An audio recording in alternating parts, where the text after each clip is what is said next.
Alright, yo. Sorry for the delay, everybody. But, yeah, we are here and we are back for some more Pushing Gray Raven. But yeah, how's everyone doing today? I hope you're all doing well, because I certainly am doing alright. But yeah, super excited to dive in, man. Can't wait to continue the story and hopefully finish it today. And I say hopefully. I say hopefully. No promises. But yeah, can't wait to continue on and see what the rest of this chapter has in store for us today. So yeah. Basically, for those of you who missed last stream, to catch you up, we're currently with Bianca and her new frame. We recently just defeated Chico. Unfortunately, you had to defeat our friend Chico here. So, yeah. Who turned into a hetero-human monster deal. Unfortunately, we had to take her down, but unfortunately, that is the cost of... That is, unfortunately, what was necessary. But, yeah. Anyways. But, yeah. Anyways, let's keep on going. With Heteromer Shard. Alright, let's go! Coastline. Oh, of course everything's not over. After the defeat. Fun! The waves crash in, bringing the red tide with them, as the salty wind whips across the ruins along the shore.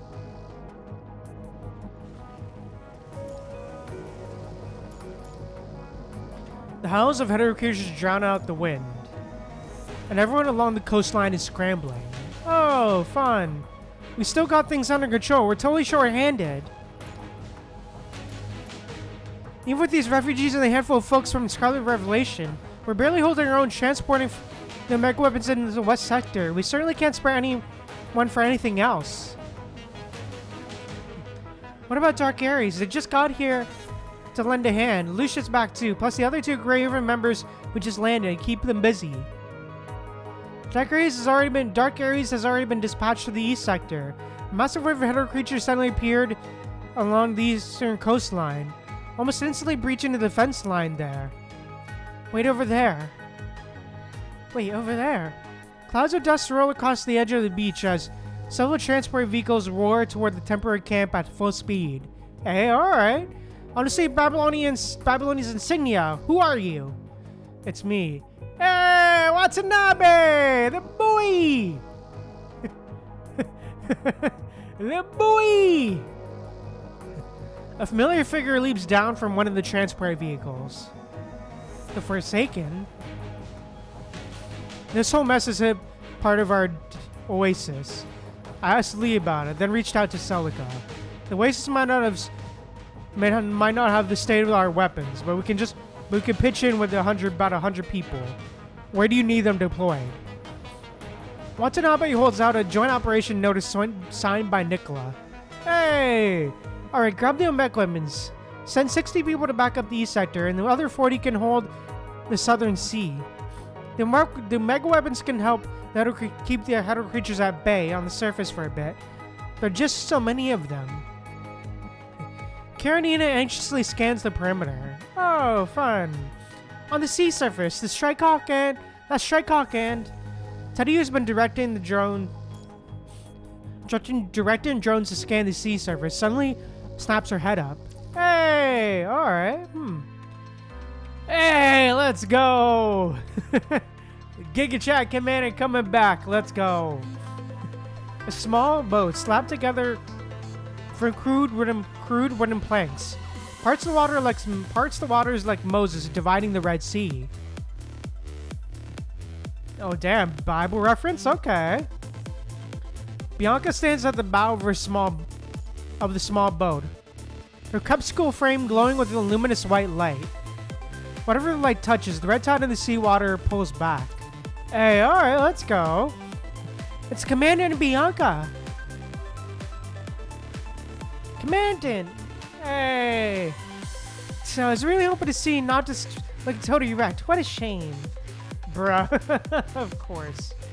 The Aquarium Commander and Bianca, who had almost been declared dead, appear once again, causing a ripple of cheers to go through the camp.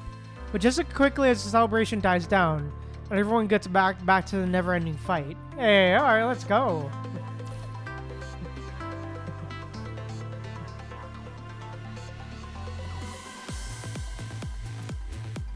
After briefly exchanging information about the station, everyone heads ashore together. Hey, alright. That covers most of it. We initiated the aquarium, infiltrated the aquarium, but came up empty. All we found was another drainage outlet, just by following the red tide's tracks. Kamu did spot a sign of lower level passage, and we never found the actual entry point, so we assume the island is somewhere near the aquarium's vicinity. Hey, alright. After assembling the small boat, we scouted the likely direction and got lucky running into Bianca and Commandant. Well, it could have been much worse. At least everyone is in one piece. True. And now, she glances around, and pretty much everyone has already noticed the changes happening on the sea surface. The Crepuscular flame can disperse the punishing virus. The tide is finally turning in their favor. Hey. This news undoubtedly boosts morale on the battlefield. While additional reinforcements from Babylonia arrive, pour in from all sides. It's finally time for a counterattack. Hey, let's go. With Descendants and Chico's suppression gone, countless hetero creatures suddenly swarm out of the ocean, instinctively crawling onto the shore. They're charging into the shallows with the tide, ferociously biting at anything in sight. Oh, fun! Great fun!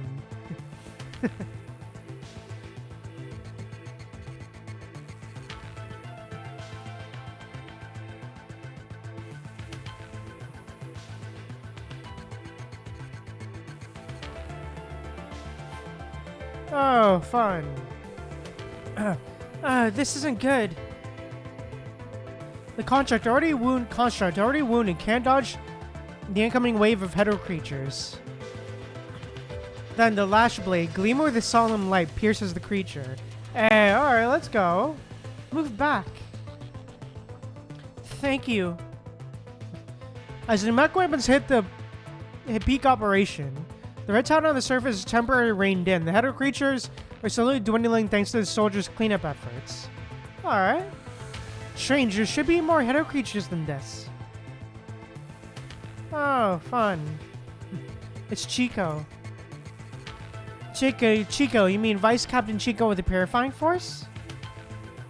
Didn't she go missing at the aquarium? Chico fought against the Ascendant, holding her ground until the very last breath, but falling in the line of duty. The Agent Ascendant made her part of the experiment, but she still retained her own consciousness. At the altar of the island, she absorbed a large amount of the red tide and numerous other creatures in the sea. That explains it. Hey, alright, The horizon, where the coast meets the sky, starts to glow with the white light of dawn. Hey, alright, dawn's breaking. The fight probably won't last much longer. Oh, fun.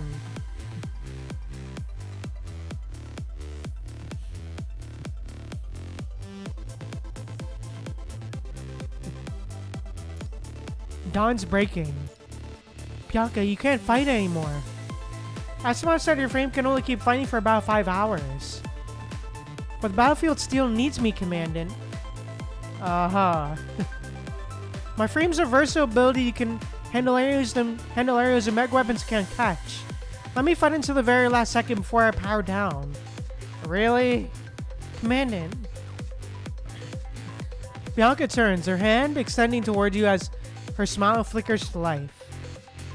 Please join me in witnessing this dawn as the storm comes to its end. Aw. Hey, alright.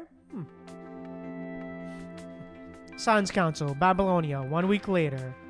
Hey! There's nothing much to say about the cleanup that followed. With everyone pitching in, the header creatures along the coastline have been completely wiped out. However, a portion of the ocean remains tainted by the red tide. It's currently impossible to predict the extent of the damage the red tide will inflict on the marine environment, or if it might autonomously evolve into organisms resembling heterohumanoids. Oh, well, that's a fun proposition. Alright. After jotting down his final notes, Asimov gazes at the shard displayed in the center of the light screen. The heterohumanoid shard. That does sound like typical Science Council nomenclature.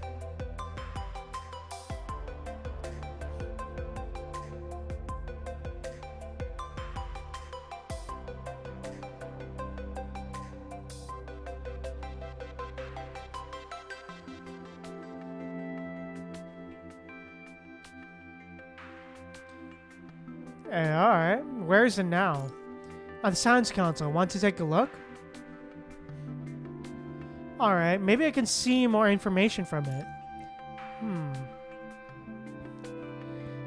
He stands up and leads the way to another room. Oh? Inside it's sealed glass. It's a sealed glass container. The heterohumanoid shard flickers with bizarre colors. The stored specks of light gnaw your consciousness, while golden threads unfurl from unseen source. Oh?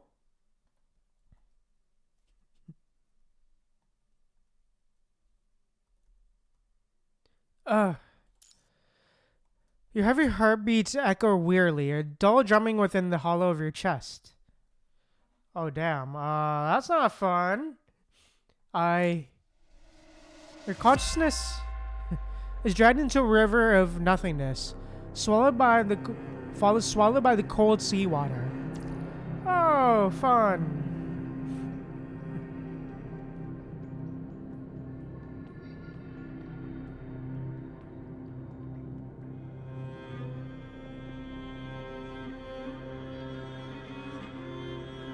Oh, well, that's fun.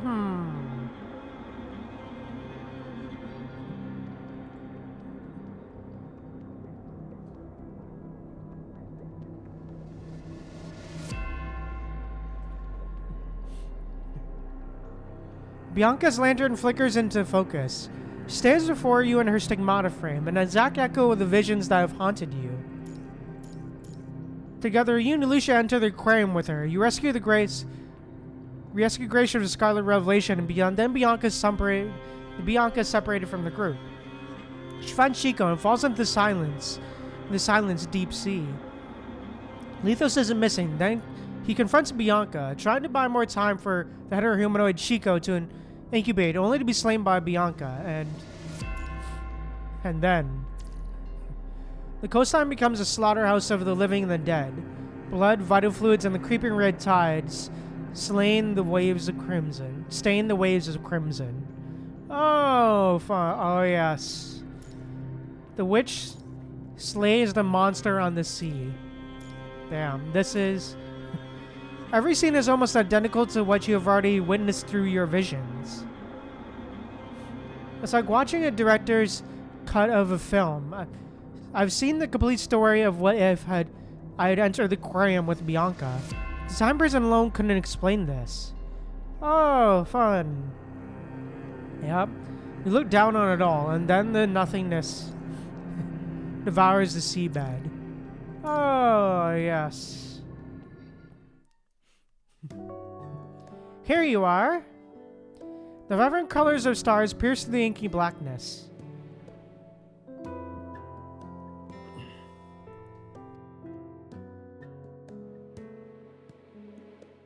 Oh? Who's there? Honestly, it looked a little bit like known. Okay.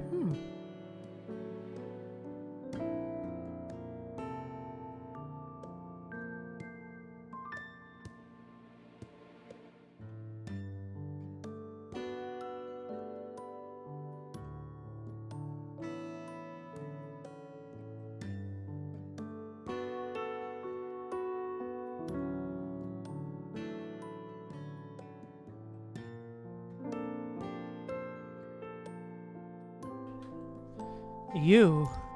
Ta-da! This is a message from Nanami for Nautis. Only the Graven Commandant's eyes only. Oh shit, it's Nanami. My bad. My bad. My bad.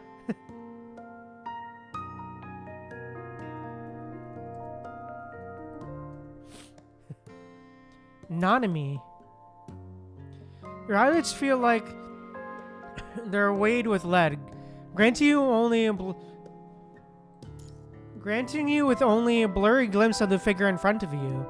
No being okay if you see Nanami's magic spell just won't work anymore. Oh, fun. This is my special gift for you, Commander, huh?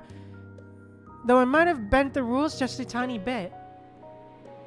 But don't worry, I'm going to pay the price for you, Commandant, so you have to keep it a secret, okay? Oh, fun. What I want to tell you is...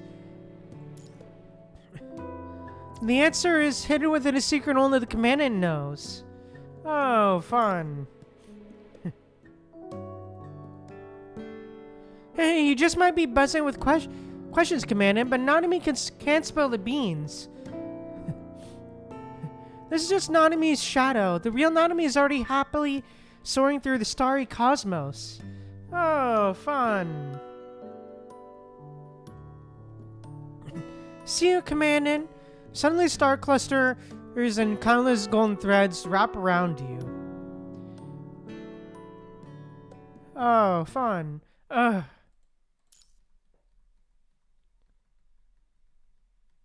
You jolt awake, your collar soaked with a cold sweat you're only now noticing. Oh, fun. The heteromer shard exhibited unusual fluctuations just now. What did you see?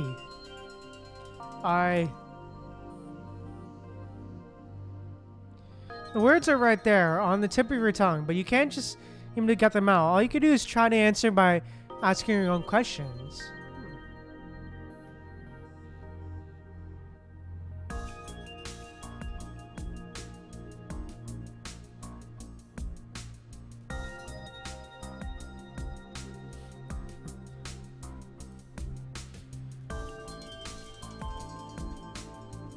Huh. Have you analyzed the shard? Yeah.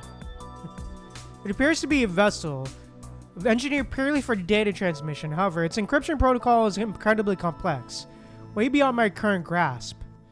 The only segment we managed to decrypt so far is this one. This is the gift from the future. The answer is hidden within the... It's a secret only the Commandant knows. The decryption code is the Dimulant Archive Room, a handwritten file code, a faint sting in your fingertips. Oh, fun. Q31206. Aha, interesting. Memories in your mind are as hazy as shrouded in white mist, yet this one message is seared into your brain. Crystal clear. You mean you saw the decryption code?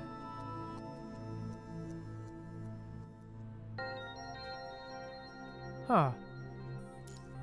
Oh, damn. I'm not sure. Maybe I did. Without hesitation, Asimov shoves you into the examination chair and conducts another full-body scan. Damn. Brain activity is normal, and your mind beacon shows no issues. What in the world is going on here? Asimov rarely shows confusion. Huh. I don't know, I'm not sure. The after effects of the time prison might explain all this, but is it really the time prison? The biting cold seawater, Bianca's struggle, it all feels too real to be just some figment of an imagination. I'll try the code you gave me. If you've experienced anything like this again, come find me right away. Okay. Hey, damn, alright. You step out of the Science Council, your mind's still buzzing with questions. Ding dong! Interesting concepts. Your terminal signals Your terminal signals an incoming report from Celica. The military has tallied casualty figures from the aquarium battle, and the numbers are surprisingly low. Alright. You can't help but recall the horrifying vision when the coastline is strewn with bodies and the wounded. The seawater, a gruesome crimson from blood, vital fluids, and the dreaded red tide. Everyone fighting with tooth and nail to survive. Damn, alright. Nice to quick development of the mega weapons and elite squad. It's advanced support. You and Bianca managed to head off the head of a creature of the island. Hey, alright.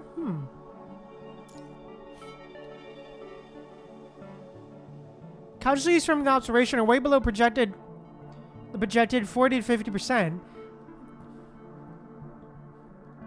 There's a talk of an award ceremony, so you might just want to get your formal uniform on.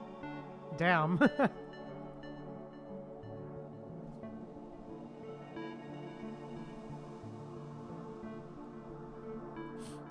Ironed. Okay. After the end of the incident, even Salka's message takes on a cheerful tone. Aw. As you put away the terminal, your thoughts immediately pivot to what comes next. What should you do for the next step? Should you hunt down Vonnegut and put a stop to his crazy plan? Damn. Or dig to the source of your visions and figure out what's really going on. Oh, fun. Hey, alright. As a mental checklist of tasks starts to form, the sunlight of Babylonia bathes you. Golden threads of cause and effect weave together.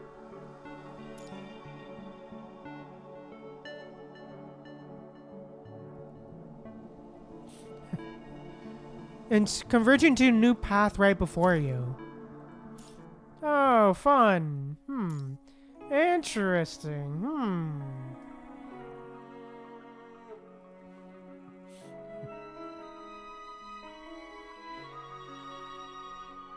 Alright, very interesting stuff. At the end there with the whole diverging future paths and all that stuff. New future. Alright, let's keep going. New future. Q31206. The password is correct. There's some esoteric decryption method. Asimov managed to extract the information from the Heteroma shard, and he made his light tip about how you pulled off cracking its code. Oh, fun. What the Heteroma shard reveals is astonishing. The Hetero Tower core as well as the unprecedented technologies that defy current scientific understanding. Oh, damn. Curious, this data pattern, it's almost as if someone who began with the desired result and worked backward to construct the process.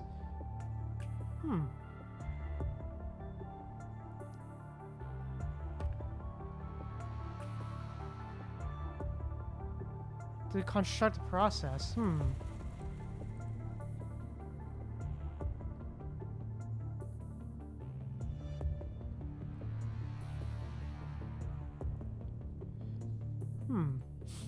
This approach to reverse engineering is familiar, and yet...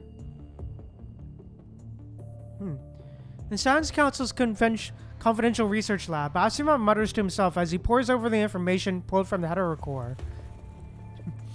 What in the world is the Hetero Tower? Oh, fun. Why would this cube be called the Heterocube core? Maybe it's the name of a special project?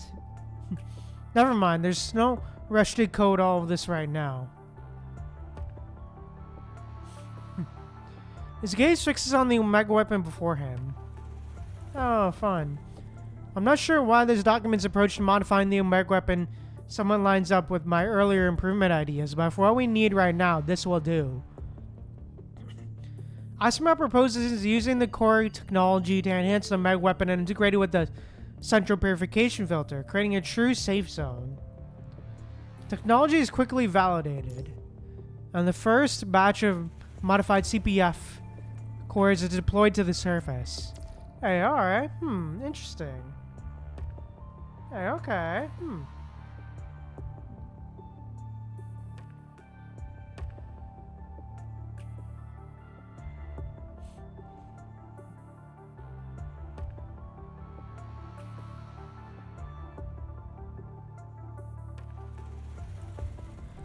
Interesting.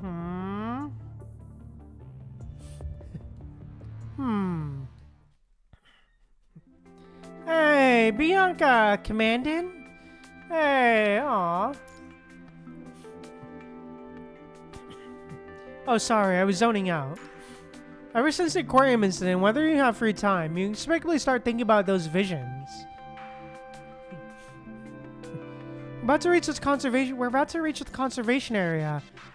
We're scheduled to replace this old CPF core with an upgraded new one.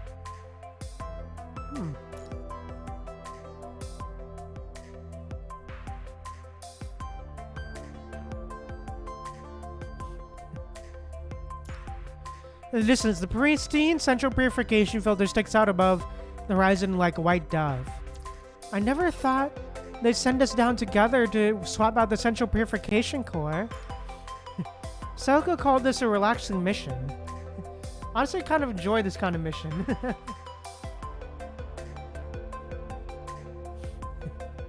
I figure they just wanted to get some free labor out of us. After all, every squad that was on rotation has been deployed. Replacing the central purification filter core is less demanding, but it's no simple task either.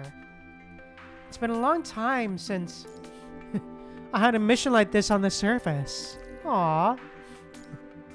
Gentle sunlight filters through the canopy, dappling the moss-covered path. On either side, unknown flowers bloom in a riot of color, jostling for space among the branches. Oh, damn. They avoid attracting a large group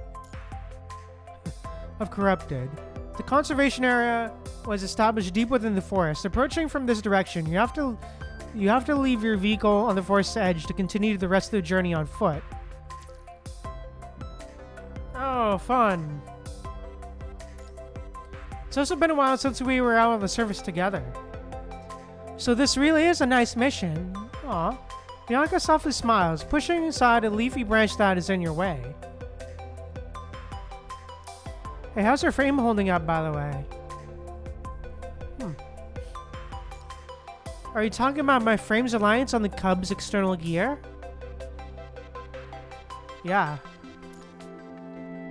Once the Science Council pulled the data from the Hetero Core, they developed a new power core for my frame by combining the upgraded Omega Weapon and the original Versal device. Hey, alright, Still not quite sure what Asimov envisioned, but I don't have to stick to the 5-hour limit anymore. That's great to hear. Hey. Yeah, it's all good news. The seaside battle, that nightmare aquarium, all of it feels like a dark dream, dissolving into the relentless downpour. Hey, alright, interesting. Still, some distance from the conservation area, the two of you sat down by the roadside to take a short rest. Aww. Commandant, over here. Hidden in the thick leaves, a pool of clear spring water gently ripples. Aww. It's a spring.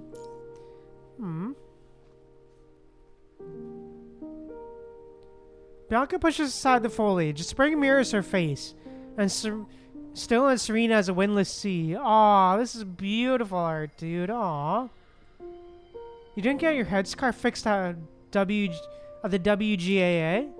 Her frame is pristine white, yet her scarf still shows traces of burns. They said they could fix it, but I want to keep it this way. Aw. Bianca gently touches her headscarf, which was burned during the battle. Aw.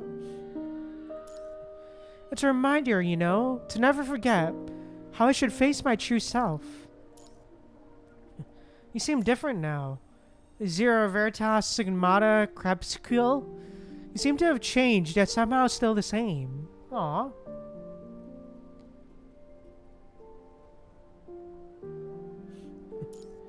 Maybe. Through a reflection in the spring, the blonde construct gazes at you with a smile. Aw, but no matter how I change, I'm always Bianca. Hey, alright. Bianca, captain of the Purifying Force. Hey, aw. She turns around and takes your hands in hers. Hey, let's go.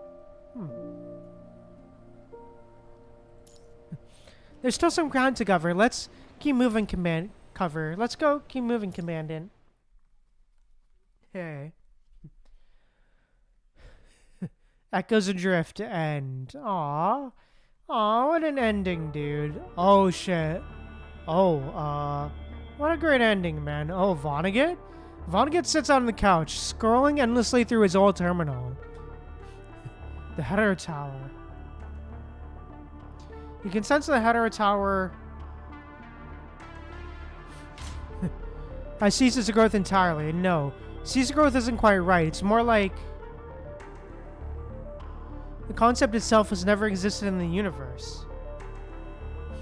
The agent taps his pen absently, lost in thought, before scribbling a series of keywords into his notebook. Chico, the aquarium, Hetero Tower, Noctis. On the surface, the terms seem disconnected, yet they weave together into the cause of the Hetero Tower's disappearance. I need to find a way to draw out the Hetero Tower. What about Cathilla, Master? We'll proceed with both at once. So. Quiet unease takes hold of his mind, swelling until it transforms into chaotic noises. The cradle of deep blue can be put into use now. Leave it to me, mister. The agent in black looks out the window. Oh, fun. Never fails to accomplish what he sets out to do. Oh, what a fun concept. Great fun. Aw, but wow.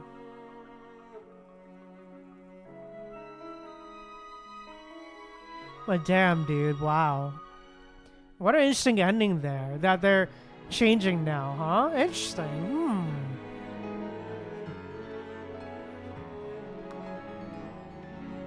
Just grabbing a drink of water. To stay hydrated, gotta keep hydrated, everybody. Remember to stay hydrated, everyone. Remember to stay hydrated, everybody.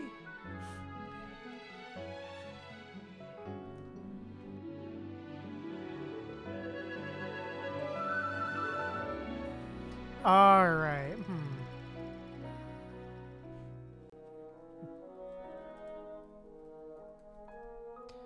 But yeah, definitely a very interesting chapter for sure.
Very interesting stuff for sure, though.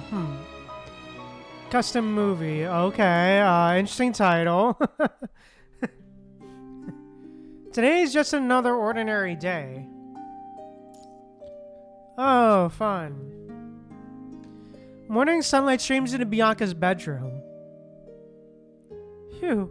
Aw, little Bianca! Hey! Oh, wait, hold on. I need to go to the washroom real quick. I'll be back.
Alright, sorry, I'm back. Anyways.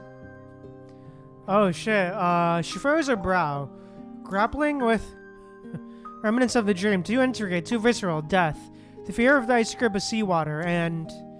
Oh, fun.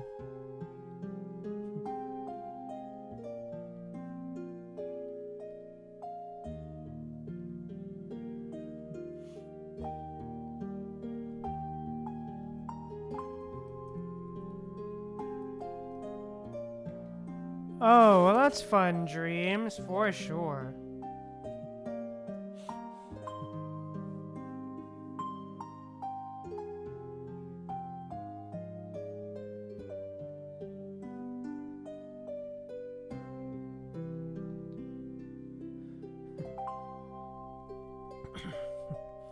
Nothingness. Like an eraser dragged across parchment, it bleeds the nightmare dry, leaching color from those memories. Fragments limbed, turn translucent, then evolve entirely, replaced by...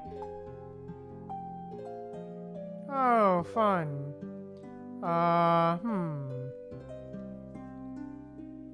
Interesting.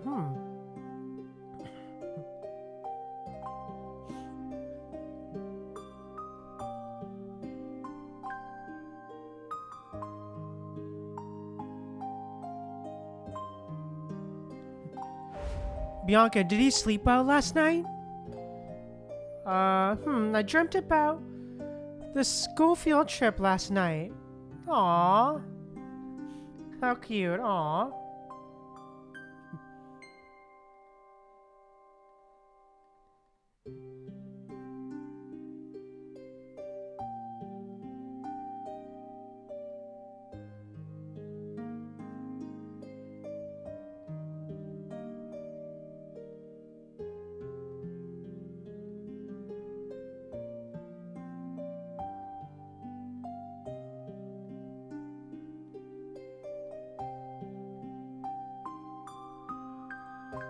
Shaking off the subtle feeling of that something's not quite right, Bianca gushes about her pleasant dream to her family. Aww.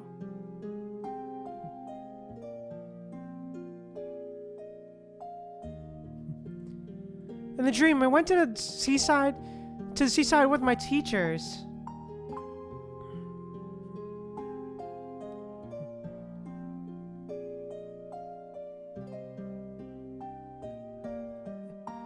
And classmates from the Babylonian school, and we visited that cool place by the water called the Copperfield Aquarium. Aw. Hey, alright.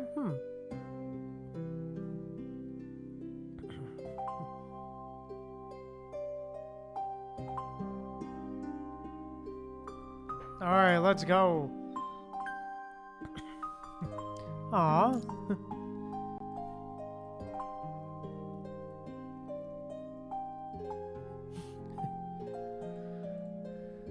We saw a huge bionic whale and all kinds of different marina creatures. Does our little Bianca have her heart set on visiting the aquarium? How about we all go together sometime? Yeah, let's go together sometime. The minute hand of the clock creeps towards 7. It's almost 7:35. The school comes by at 7:30. Aw, I'm gonna be late. Bye, Mom. Bye, Dad. Don't forget your breakfast. Bianca rushes to the door and grabs the breakfast her mom gives her. Dang, the clock strikes 7:30. Aw.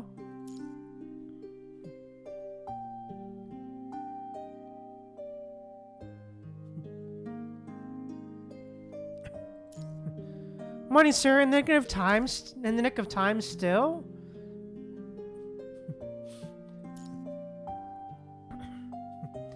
The blurry 7:35 in her memory fades away as Bianca cheerfully greets the driver and onto the school bus. Oh, fun. Morning, Bianca.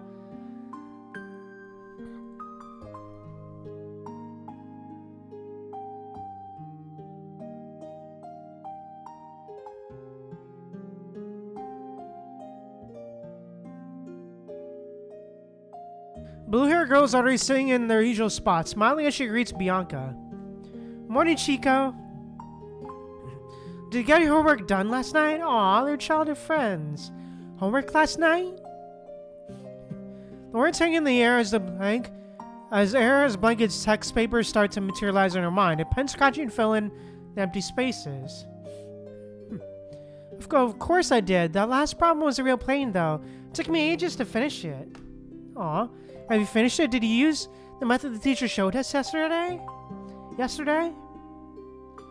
Sunlight streams through the car window, lighting up the children in deep conversations, sitting side by side.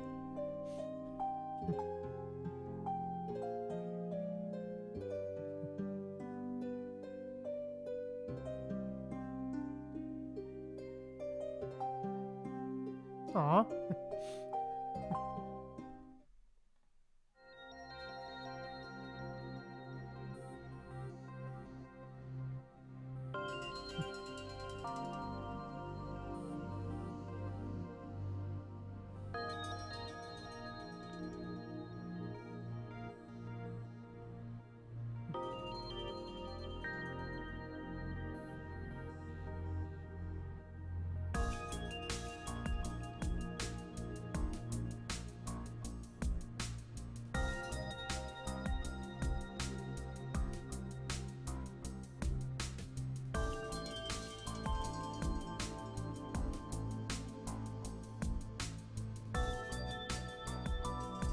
At midday, harsh sleep seeps in through the gaps between buildings. Clutching a Tantalum 193 Infinity Report, Bianca stands at the entrance to the Babylonian Science Council.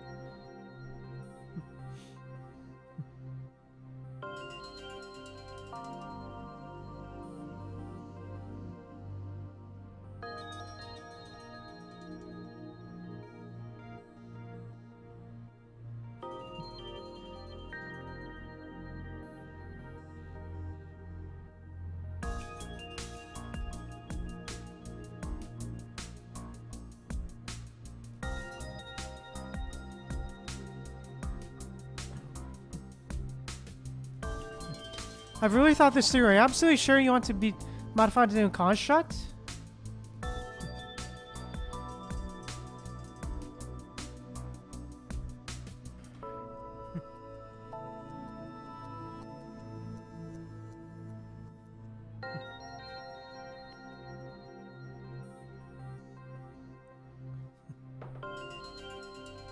Oh, fun.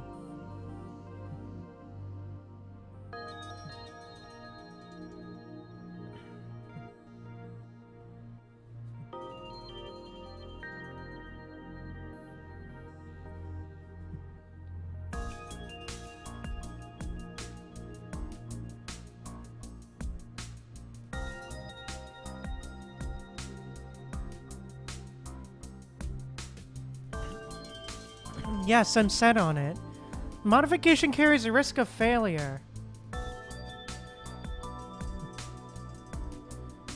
And if it's successful, you'll lose your human identity and cannot be transformed back into a human. Aw. Oh, fun.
I've made up my mind.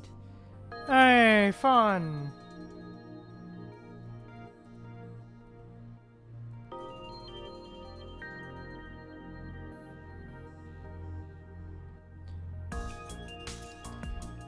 Babylon needs to fight the corrupted and reclaim Earth. I passed the affinity test. As a contract can save more people.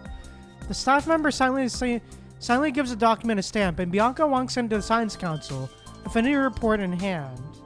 Oh, fun.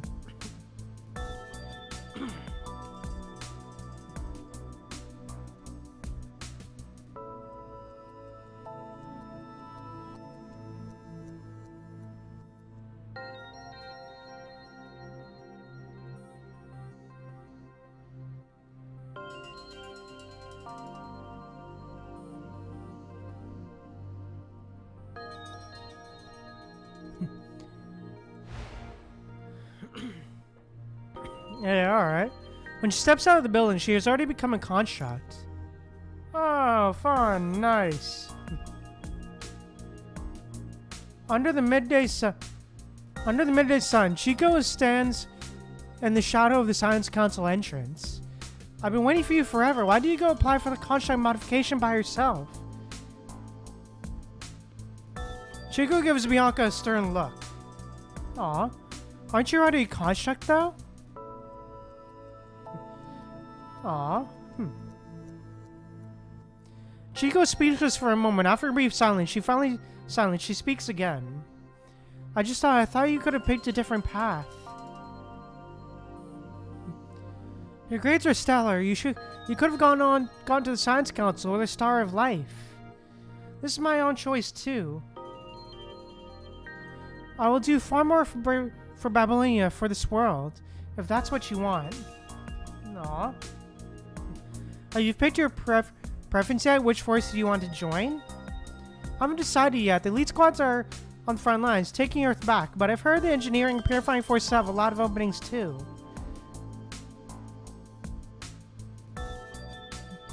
Don't join the purifying force. The purifying force, you don't like it there? It's not that I dislike it. I just think it's good. I don't think it's a good fit for you. An elite squad would be much better. What about you, Chico? Do you want to join an elite squad? I've just looked into it a little. Didn't you say you want to do more? An elite squad would be perfect for that.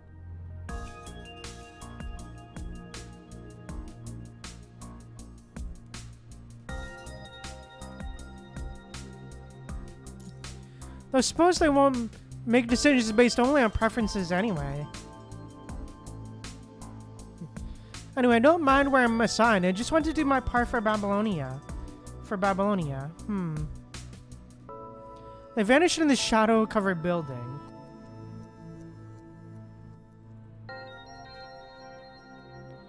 Darkness of night slowly envelops the world. Bianca walks out of the Purifying Forces captain's office. Bianca walks out of the engineering force captain's office. What?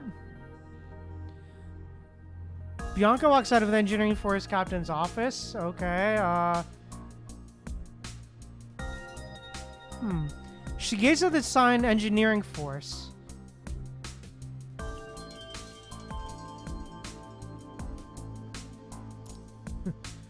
A feeling of dissonance washing over her like an evening mist. Bianca engineering force. Bianca walks out of the purifying force captain's office. Okay. Okay.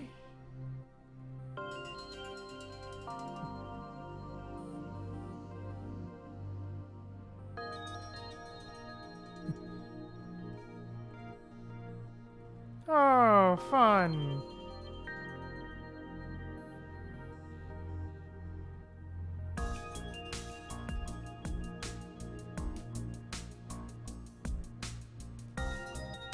In the blink of an eye, the sign that reads engineering force flips into purifying force.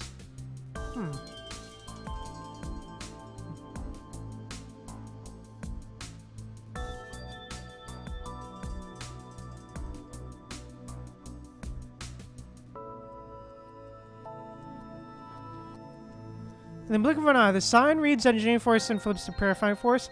Am I just tired? Why does it feel like something's off with my visual module? She presses her forehead, fiddles with her visual module, then pops open an umbrella. Having just wrapped up a mission, Chico asks her to catch a movie after she finishes her report.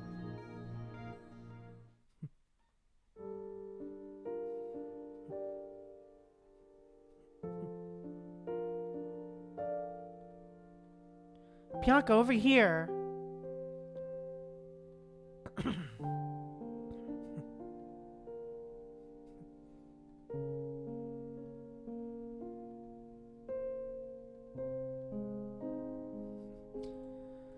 In the movie theater, Chico has already found their seats. Aw.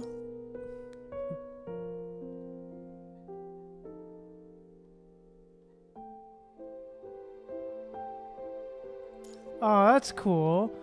Today's movie is The Way Home, an unfamiliar movie title.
Uh-huh. Yeah, it's about to start. Image noises dance across the screen. There are two main characters, and the plot is straightforward. He's dead. I'm not dead. He's already dead. The player catches the corpse named Norris. This is snowfields. I'm still alive. Damn, Bianca, do you remember when we first met? How did we get out of the snowfields? Damn, Inside the meeting room, harsh white fluorescent lights flicker overhead. When we first met. Is the light on the front side? I have logistics come and take a peek later. It's really no big deal. It's just a tiny glitch. Just nothing to be worked up about. Let's kick things off with the introduction, starting with you. Me? The construct marked as Purifying Force Captain impatiently taps the table twice with a finger in response. My name's Bianca, from the Snow Babylonia. Alright, next. My name's Chico Kirishima from Babylonia. I'm a developer. My gig is network operations. Norris here. I was an assault specialist with the task force. As each person is in the faceless cloud introduces themselves, a subtle sense of unease keeps nagging at Bianca's mind. Did Chico join the Purifying Force at the same time as her? Alright, now that everyone's introduced themselves, we can call it a day. Have you all got the rules of the Purifying Force down? The captain isn't fazed by the scatter response, just tapping the table to get everyone's attention. Hey, alright,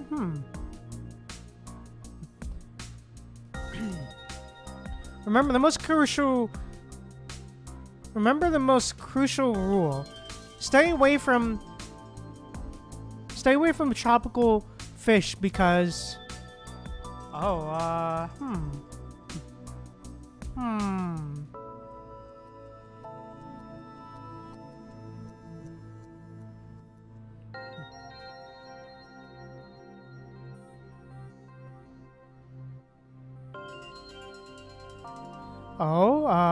what?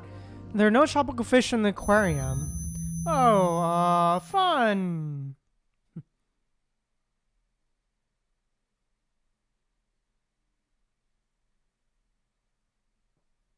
Oh, well, that's fun with the glitching stuff. That's fun.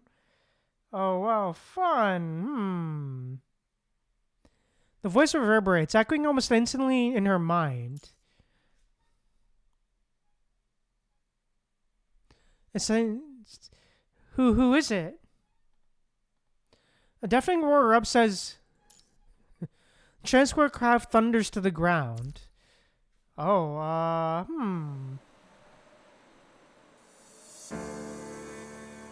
The world is swallowed whole by the howling snowstorm. What are you doing here? To save lives. There's no way our squad would survive. Going out of your way to come here will only put yourself in danger. But you're still alive. Where are the others? I took them out. They'd all become corrupted. But at least you're still here.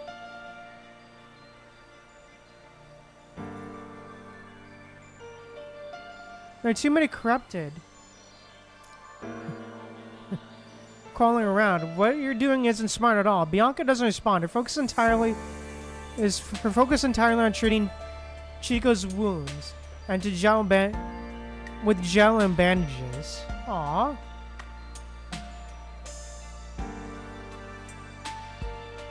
Wow. Aww. How do you know the captain already fell? I do. So, then do you know we're both being considered for the next Purifying Force captain? I do. So you just saved me, put me deeply in your debt, and then save your strength. We still need to get out of here. Oh, damn. Alright. Bianca makes a makeshift sled and drags Chico along, latching her way out. I just can't figure you out. Chico lies on her back on the sled, her eyes stinging from the bright blue sky and the snow piled high on the tree tops. Hey, alright. Your own mind is on the brink, isn't it? Yeah, but at least I'm not physically injured. Why would you stick your neck out like that to save me? Aw. I won't give up on anyone who has a fighting chance. Is that it? That's it. You've gone this far, not wanting power privilege, so what do you want exactly? Right now, honestly, I just want us both to make it out of here alive. As if on cue, the clouds part and the sun breaks through. The thin mist beyond the forest suddenly dissipates as the Jig's team rescue vehicles come roaring in. By the way, is there an aquarium in Babylonia? I've been meaning to ask. Why stay away from tropical fish on the Purifying Force's last rule? The visual modules burst into a kaleidoscope of brilliant colors. Oh, fun.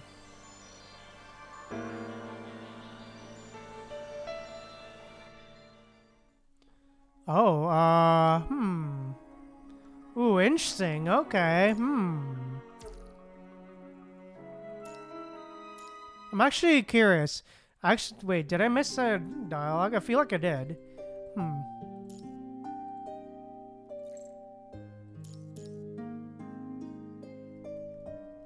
Alright, hold up. Let me just speed through. Let us just speed through here.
Sorry, just trying to skip. My bad.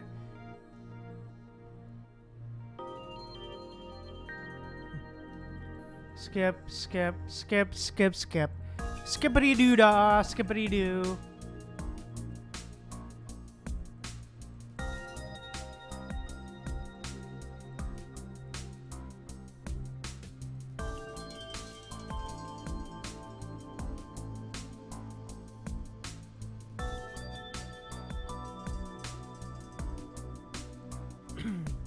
Yeah, blah, blah, blah, blah, blah, blah.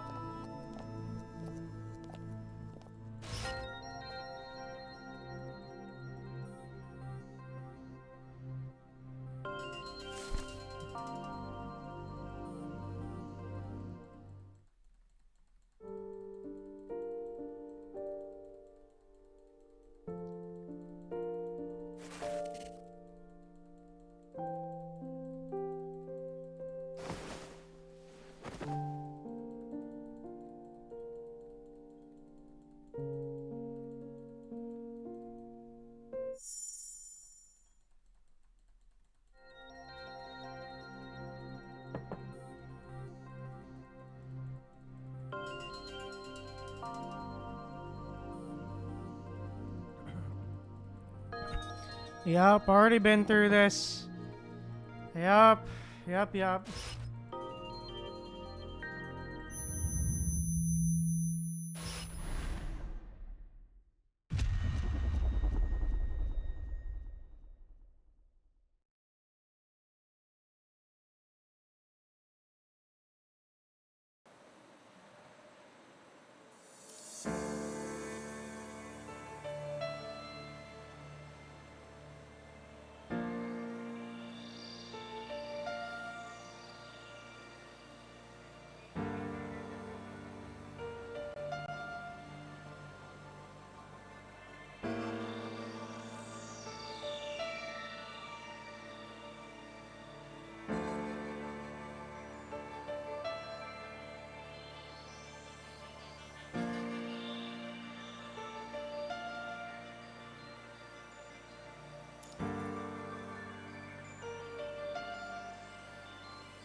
Really?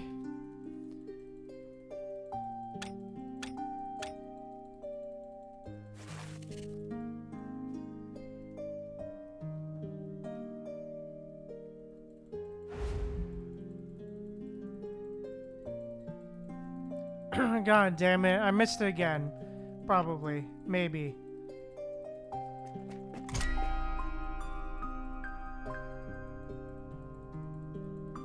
Come on.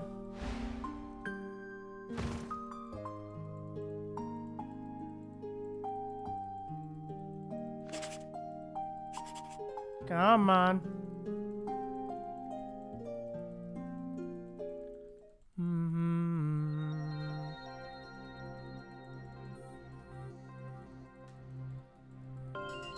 Come on. All right.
God, I hate that I do that. Alright, boom, boom, boom, boom. Boom, boom, boom, boom, boom, boom, boom. Boom, boom, boom. Gotta get. Boom, boom, boom. Gotta get. Boom, boom, boom. Gotta get. Come on. Let's go. Boom, boom, boom. Gotta get. Boom, boom, boom. Gotta get. Would have swallowed, yep. What do you hear? Kaleidoscope.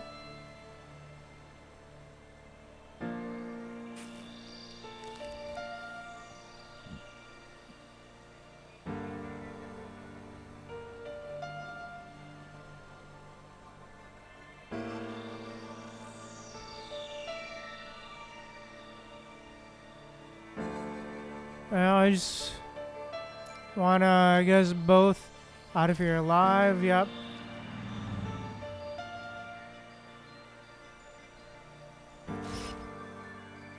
Burst in kaleidoscope brilliant colors. Transport aircraft was climbing into the clouds. Okay, that's what I was missing. Okay, my bad.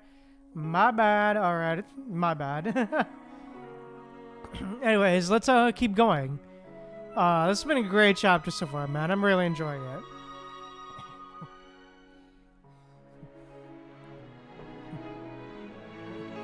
Anyways, let's keep on going. False loop. Alright, let's go.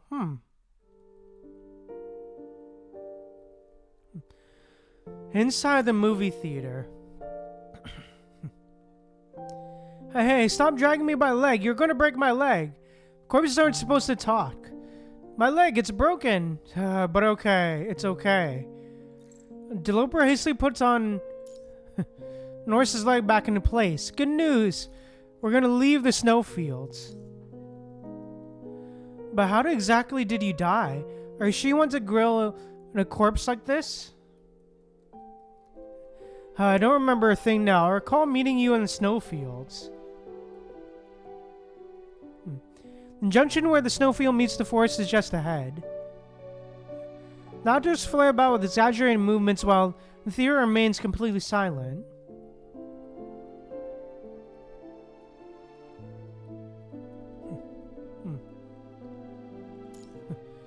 Remember the time we met? That time we met? Which time? The one out in the snowfields. All I wanted back then was to lure you right into the corrupted horde. Damn. That way I get to be the captain of the purifying force. I don't recall that at all. But it seems someone else on our team had the same idea. Somehow led our team straight into the corrupted nest before we were ready. Damn. Well, damn. As you can see, they all ended up being corrupted. So I took them out. Why would you do that? Maybe it's for power and maybe for personal gain. That's just a story this era shoves down our throats. I tried to fight back once, but... Aw. Thank goodness for welfare support we have enough now. In my grandmother's generation, a situation like this would have been left us with no choice but to end it all. Damn. Okay. At least it won't affect you too, Chico, Yuko. Focus on your studies. Just focus on your studies. Don't let me hold you back. Can you let you hold us back? If it weren't for such a fool falling for a scam. Damn.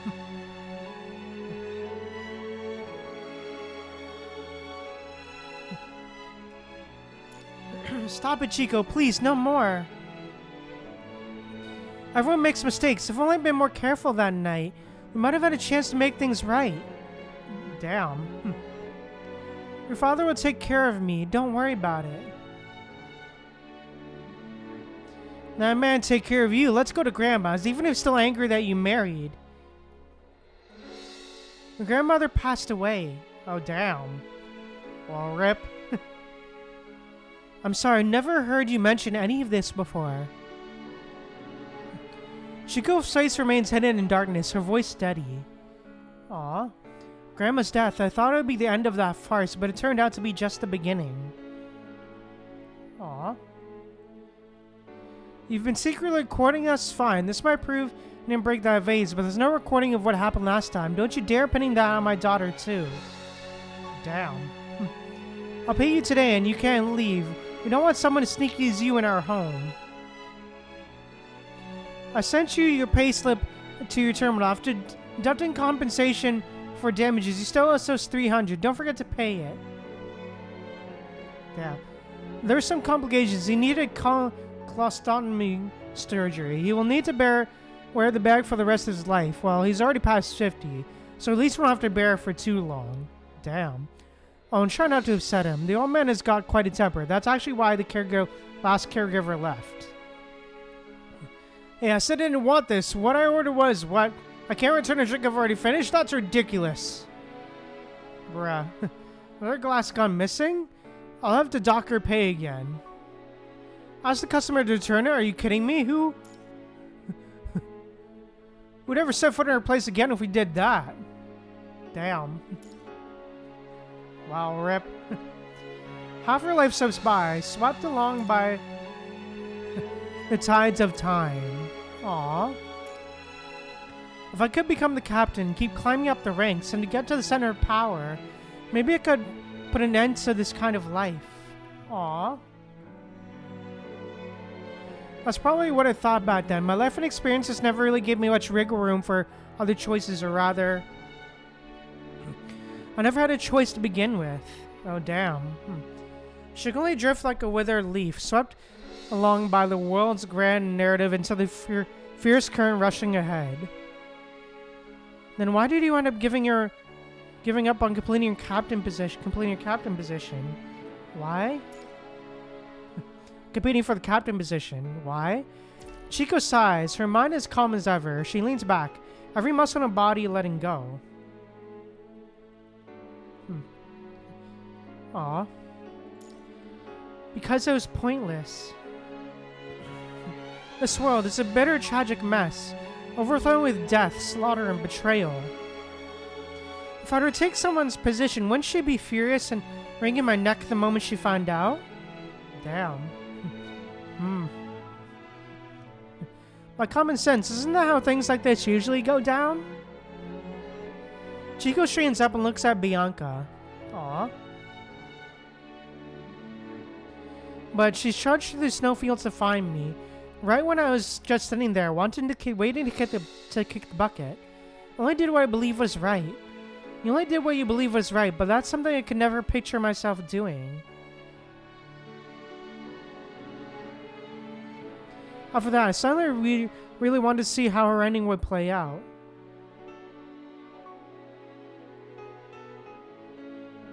Yeah, knee fool. Her ending?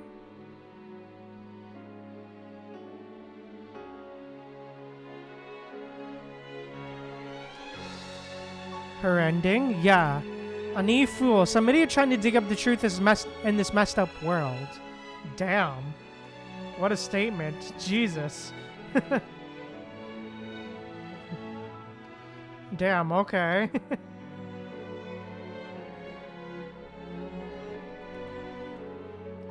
Oh, fun.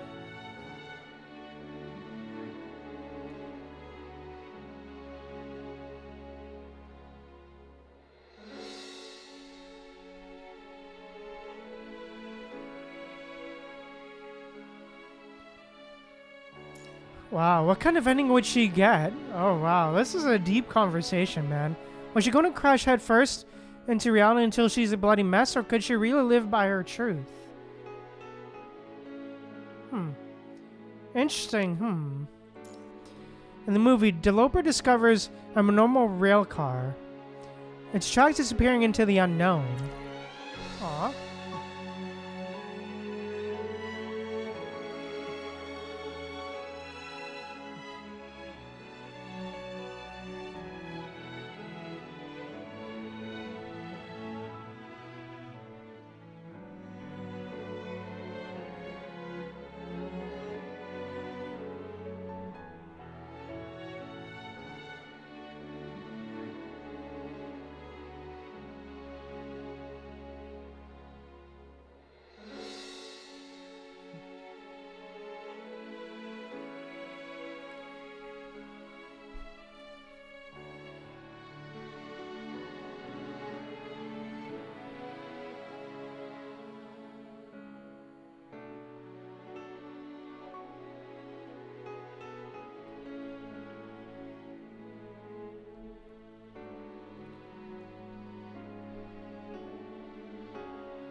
Disappearing into the unknown. Aw.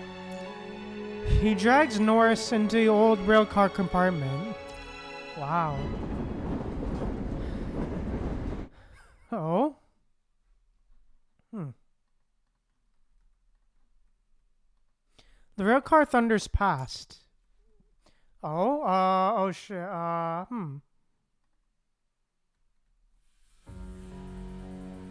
In the ruins, Bianca and Chico are in a deep heated argument. Oh damn, okay, Come on, Bianca, get real. You've been the captain of the Purifying Force for ages. How can you not see the writing on the wall? Shady dealings, missions swept under the rug, all these lists being passed around through back channels. Have you learned nothing from the task force constantly breathing down our necks? The military giving us the gold soldier and our own people stabbing us in the back? Damn. These are not the same thing, Chico. Confirming whether soldiers have defected, deciding based on their actions whether they should be executed or back to Babylonia or court for trial. This is just the Purifying Force's duty. Damn. We must find out the truth. Damn. What is the point of it anyway? Chico knits her brows. Purifying Force is just a tool in Babylonia's grip. We get our marching orders, we carry them out, plain and simple. That's our job. In any case, we haven't caught up with the target yet, so we still have some time to investigate. With every sigh, Chico just grows quiet. She finds herself hesitating over whether to keep pushing back against Bianca. Even though a decision was already made, it's to stand aside in the cold to stand aside in cold detachment and watching as Bianca sank deeper into the quagmire, crushed beneath the world's relentless weight. Oh damn, really? Jesus.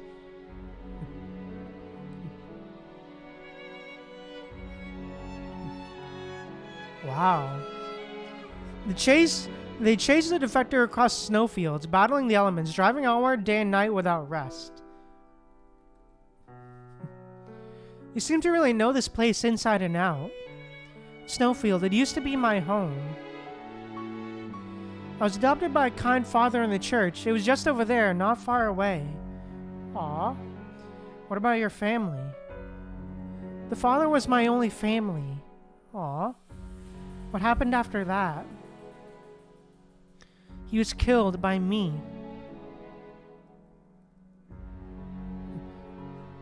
Damn. I'm sorry. Chico suddenly stirs by the campfire. Aw. But then he had already been corrupted by the punishing virus. Damn. But he must have found his way to heaven, right? In a world ravaged by the punishing virus, can heaven really exist? Maybe, but it's better to have hope than none at all. The campfire crackles, and both watch the flames in silence, snow slowly melting away. Aw. Perhaps feeling she should offer something in exchange for Bianca's story, Chico slowly begins to speak. I don't have any family left either. Aw, the way the fire is reflecting off is beautiful, dude. My mom was paralyzed. She ended her life right next to me so she wouldn't be a burden. My sister Yuko.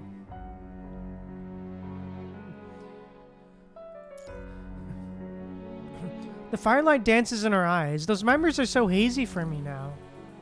Aww. I only remember it was a mission in Constellia. There were these rioters causing ruckus. I think it was... that was where I stumbled upon Yuko. We fought through a grueling battle. Then Yuko took the pistol I had given her and used the last bullet to end her own life. Oh wow, damn. Oh yeah, damn. Oh, that's gotta be hard, dude. Jesus. Aw. I don't know why, but I've forgotten almost everything about those days. All I recall is Yuko's final smile, as if she was trying to tell me her death had meaning. Oh damn, man. How could any death have meaning? Chico lets out a deep sigh. It's just rotten wood fallen in glorious gauge, paved into a road toward the future. Bianca doesn't know what to say to break the heavy silence as she hesitates for terminal chimes. The investigation results are in. It was...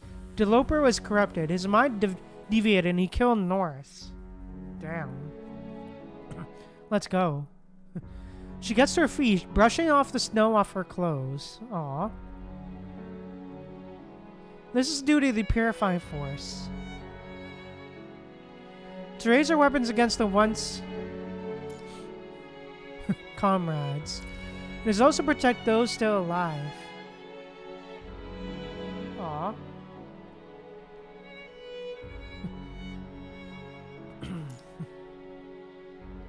The campfire is quickly buried under heavy snow and goes out. Shall we? Aww. Anytime. They pass through the blizzard, but on... hot on the defector's trail across the snowfields. I'm always ready to face death and ready to face that of my comrades. Oh damn, man. That's sad, bro. At the border where the snowfield meets the forest, they spot the corrupted construct, the defector looking totally lost. What? I killed Norris. That can't be right. Norris is my best friend. I just ate a cookie. How could I possibly kill Norris?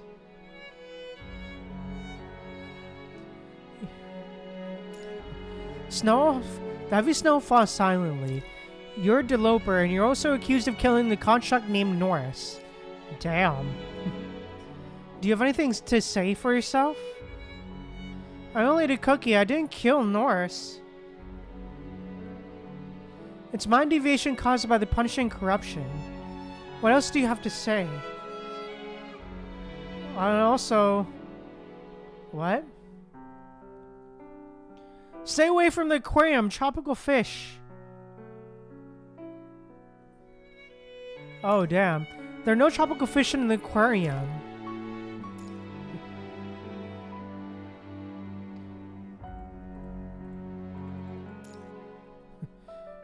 The transporter craft lands with thunderous impact, kicking up a blinding cloud of snow. Oh, wow, damn. Dude, wow. Jesus.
Anyways, yeah, wow, man, what an ending there, but yeah, damn. I like that how we're kind of basically reliving Bianca's life. That's super interesting. That we're essentially reliving Bianca's entire life, essentially.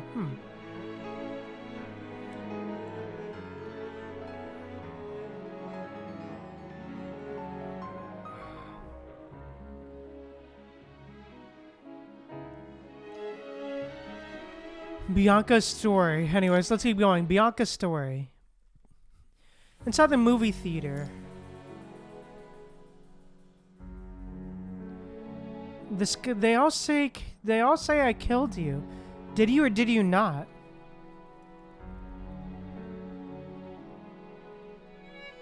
How could I ever kill you? We're best friends. Deloper stands with Norris in front of the glass tank in the aquarium.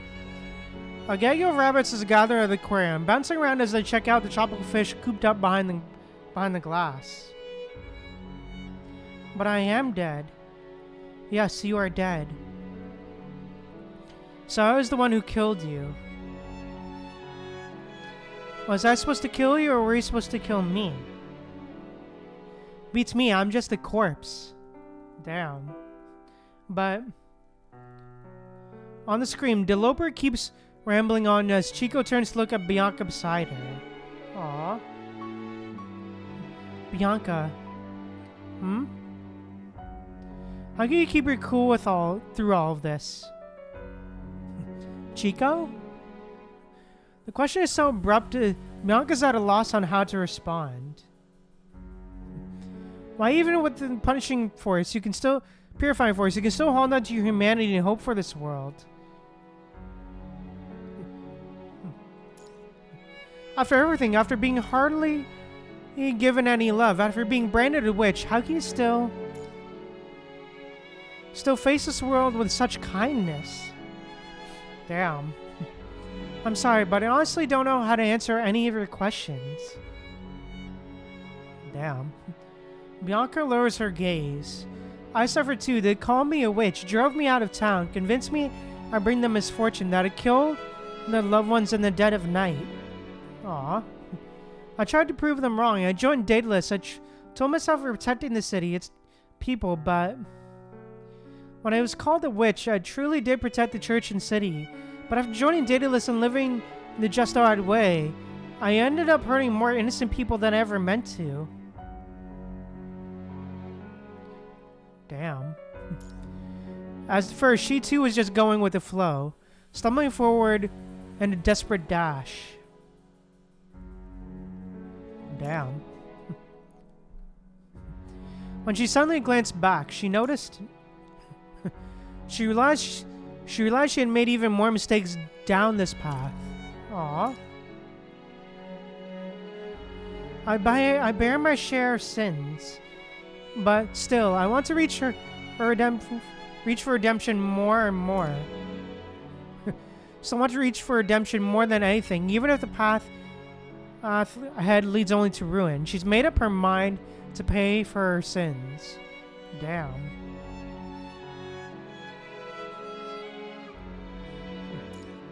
Even in a flawed world, there will always be those who stand by truth. Even in the abyss, light will always find a way. Hey, alright, nice. Yeah.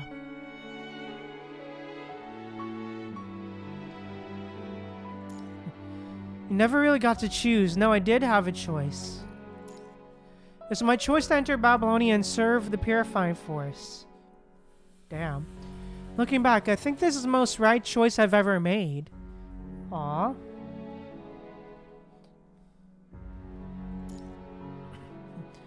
On screen, a scale labeled Justice presides over judgment. Damn. Deloper is guilty. Deloper killed Norris.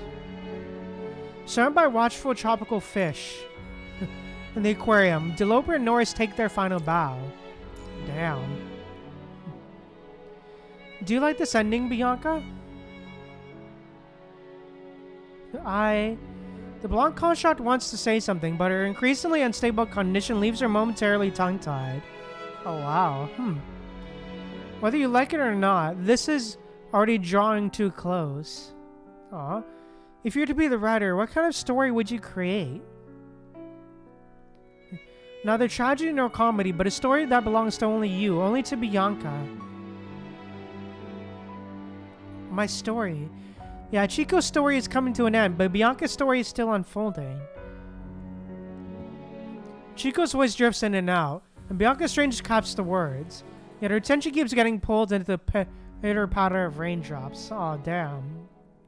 Out of nowhere, it's raining inside the movie theater. How can it be raining? Oh, wait, is this... Oh, this is in her mind, I'm assuming. Oh, okay, her consciousness, I believe. Okay, now this makes sense. Okay, my bad. Didn't realize that. My bad. My bad.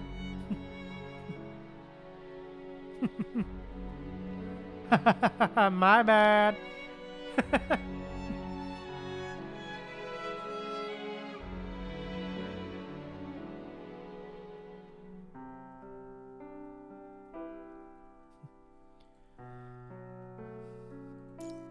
How can it be raining in the movie theater? Oh shit, As the rain falls, Bianca's frame shifts from Sigma to Veritas and finally settling onto 0. The white constructor sits there, bewildered in the theater seat, as the torrential rain comes down all around her. Damn. What if we just could choose every turn in our lives? Would we still be who we are today? Interesting question. Morning, Bianca. Morning, Chico. Aww. Did you get your homework done last night? Of course I did. That last problem was a real pain. Though it took me ages to finish it. I've been waiting you forever. Why'd you go blank on Modification yourself? Aren't you a construct though? Oh yeah, 2 flashbacks. Damn. The orbital train in Babylonia silently glides into the station. I once thought if we could just weave false memories make them convincing enough and let you sleep peacefully in the red tide in a way. It might have been a kinder fate. Damn. Aw.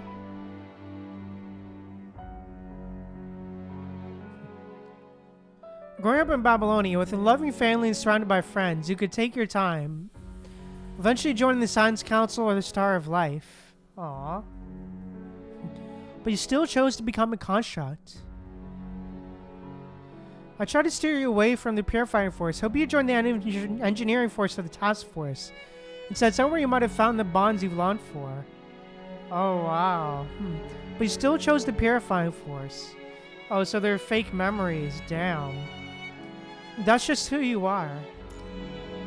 Bianca. Chico's face stays hidden beneath her umbrella. Hazy and hard to make out. Chico, is that really you? It's me. Her voice is soft and gentle. Aw. How come you're here? I'm here to help you finish a story that's yours. Chico gives a faint smile. Laugh at me how you want, Bianca. Laugh at you? I figured I'd just watch you sink into the world's muck, but here I am instead. Aww. Let me walk you through this final stretch. Damn, aww. The umbrella's edge dips into the train, dips as a train rumbles nearby. Oh, damn.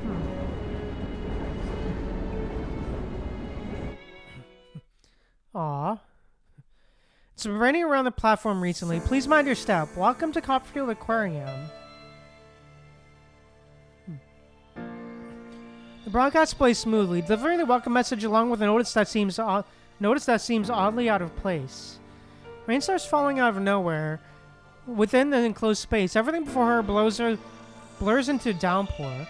5 misty raindrops fall, tracing a cold stinging path down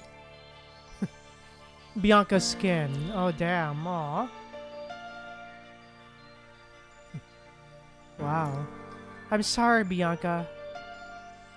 Suddenly, the rain seems to split open. And a figure materializes at Bianca's side, holding an umbrella over her. Damn, okay. Chico? With visible effort, Bianca slowly lifts her head, the name barely a whisper as she gazes at the figure. Aw. This is the last gift I can give you. Oh? Gift. Aw, is she dying? Aw. As if on cue, a sudden gust of wind whips up around them, and even the rain seems to hang suspended in the air for a moment. Oh, damn.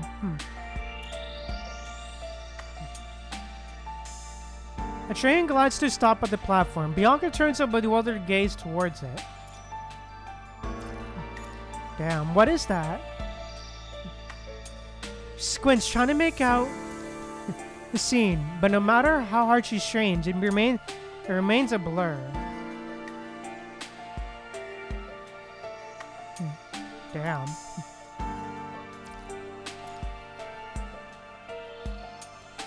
The platform lights flicker out unnoticed, plunging the distance into pitch blackness. Wind and rain howl through the station, making even the steel-reinforced train shudder violently. If you choose, would you rather be a witch or a holy maiden? Ah, flashback to this. Okay, a witch or a holy maiden. The jumbled thoughts slowly untangle, though she still miles from grasping it all. Bianca mumbles the question again, almost without realizing it. Hey, alright, Yeah, if you actually got to choose. What kind of person do you want to be, Bianca? Chico hands to Bianca the umbrella. Then turns to leave. Chico, where are you going?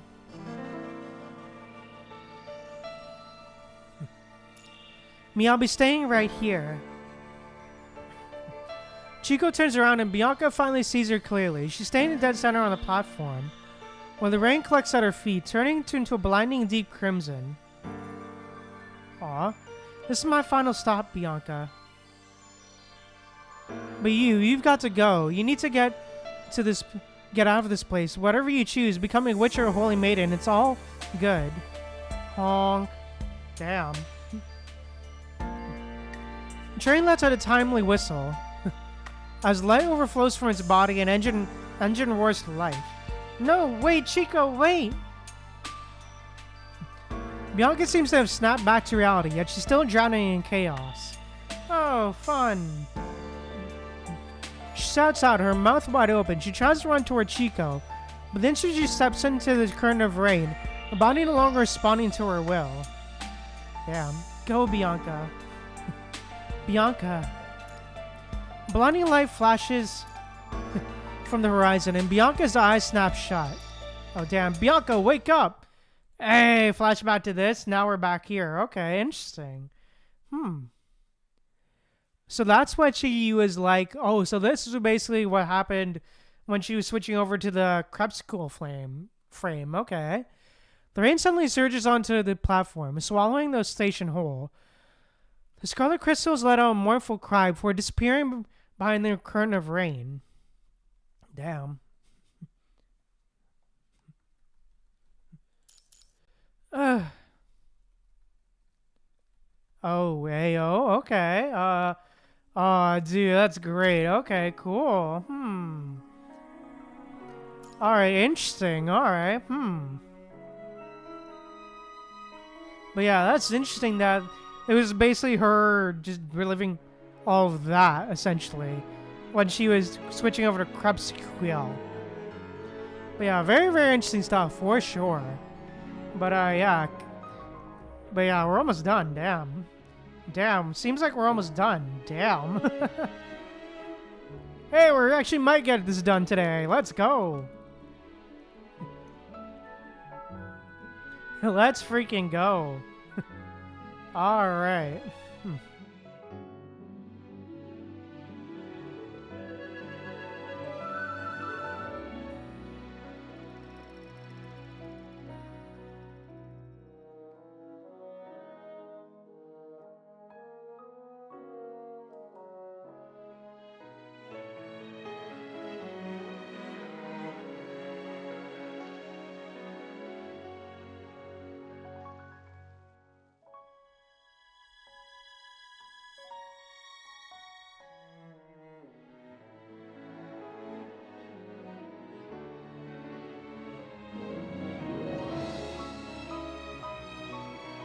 Alright, I'm just gonna grab a snack. I'll be back in a minute. I'm just gonna grab a little bit of food.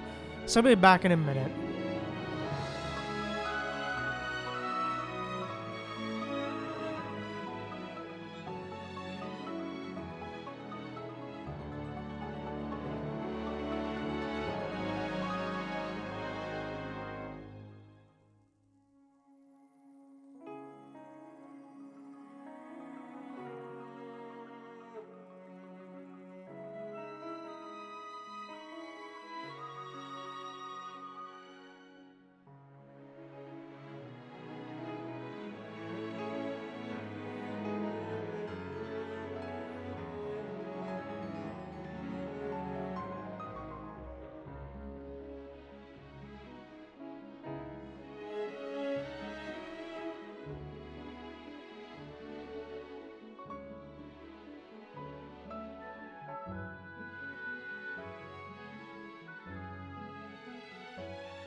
Alright, I'm back. Sorry about that. I'm back. Sorry about that. Yeah. Anyways, yeah. Apologies, I'm back.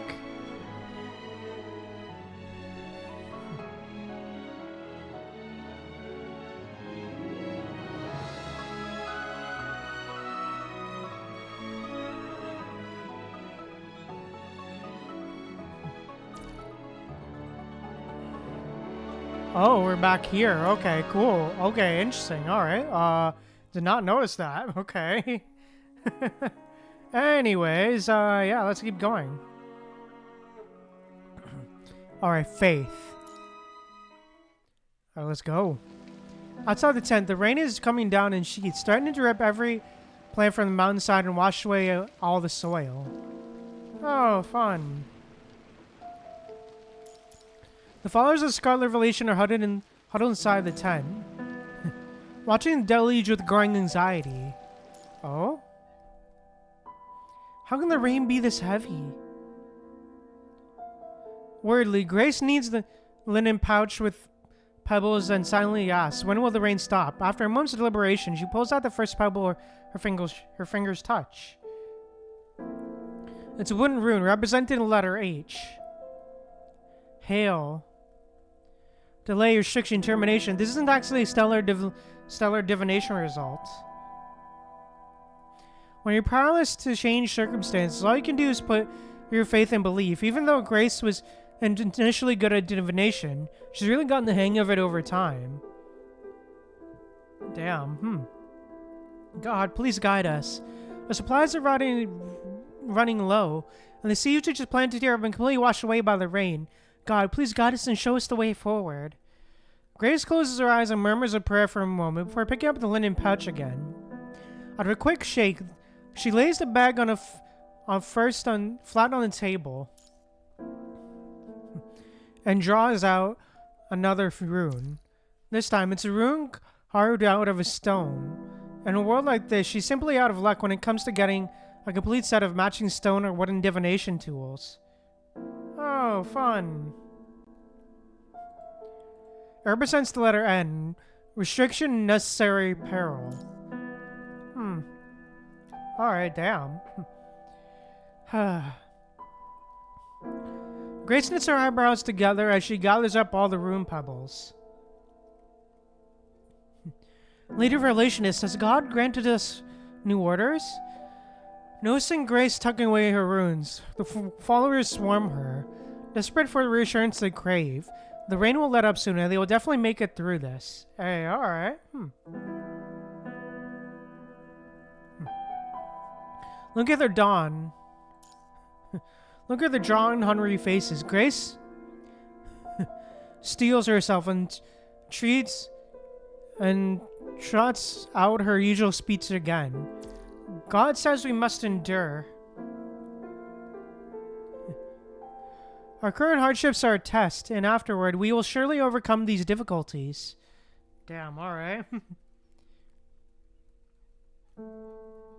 Aha.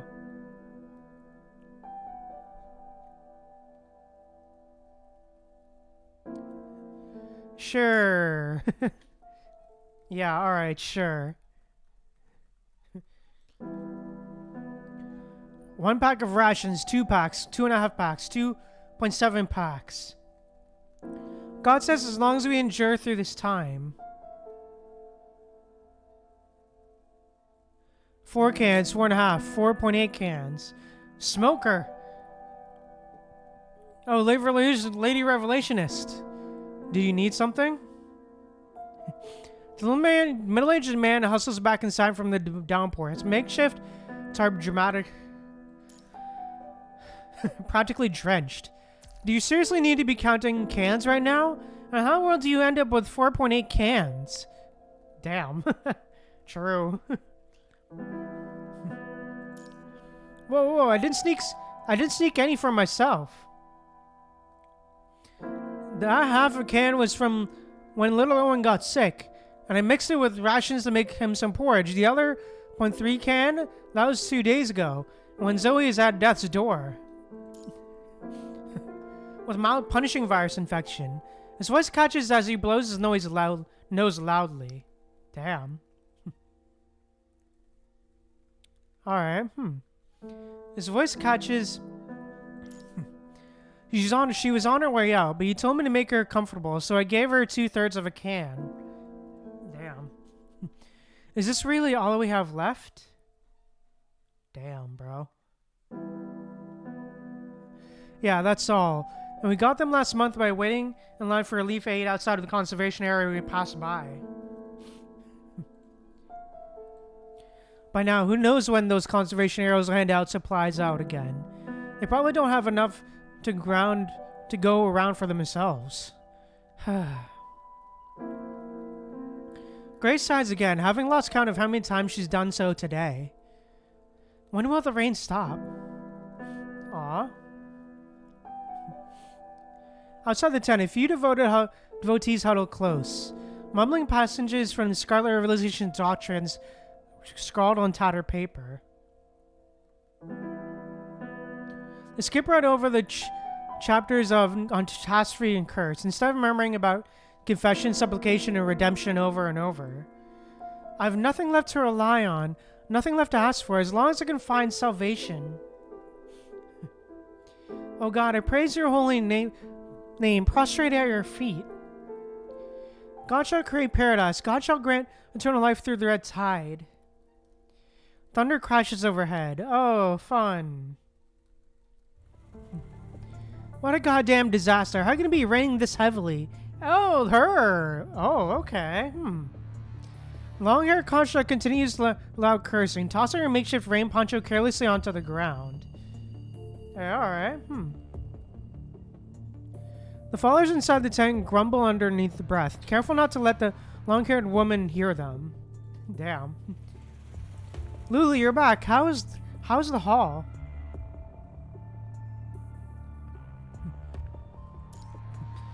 If you can even call this a hall.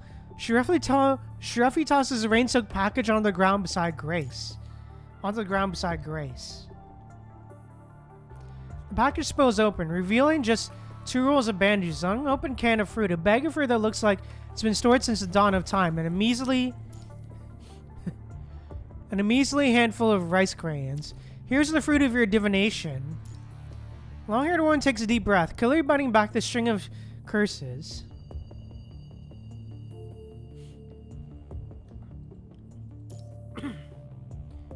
After pulling herself together for a moment, she speaks again. I found a way to the spot you mentioned. Right by the edge of the ruins. What a bust, though. Just a tiny refugee camp. Already swallowed whole by the red tide. Damn.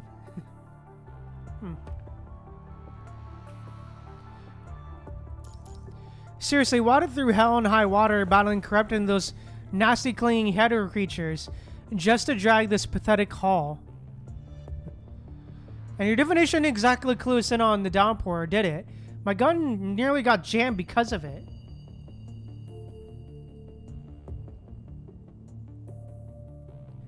Still grumbling, Lulu plops down beside Grace. Definitely pulling out her tools to dismantle the gun that serves as her arm. Thanks for everything, Lulu. At least we'll have something to eat tonight. Aw. As long as you can appreciate my suffering. Damn. The female construct lets out a snort, then goes back to tinkering with her arm. Soon a metal pot is bubbling over a crackling campfire. It's really cool, like... Honestly, it's really cool to, like, see this type of thing, you know?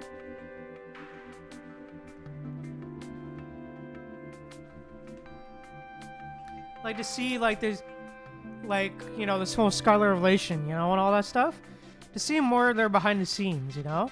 It's really interesting. The scent of old rations isn't exactly gourmet. But it's not awful either. Maybe it's the extra 0.3 of a can of preserved food.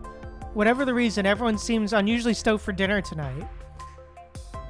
Damn.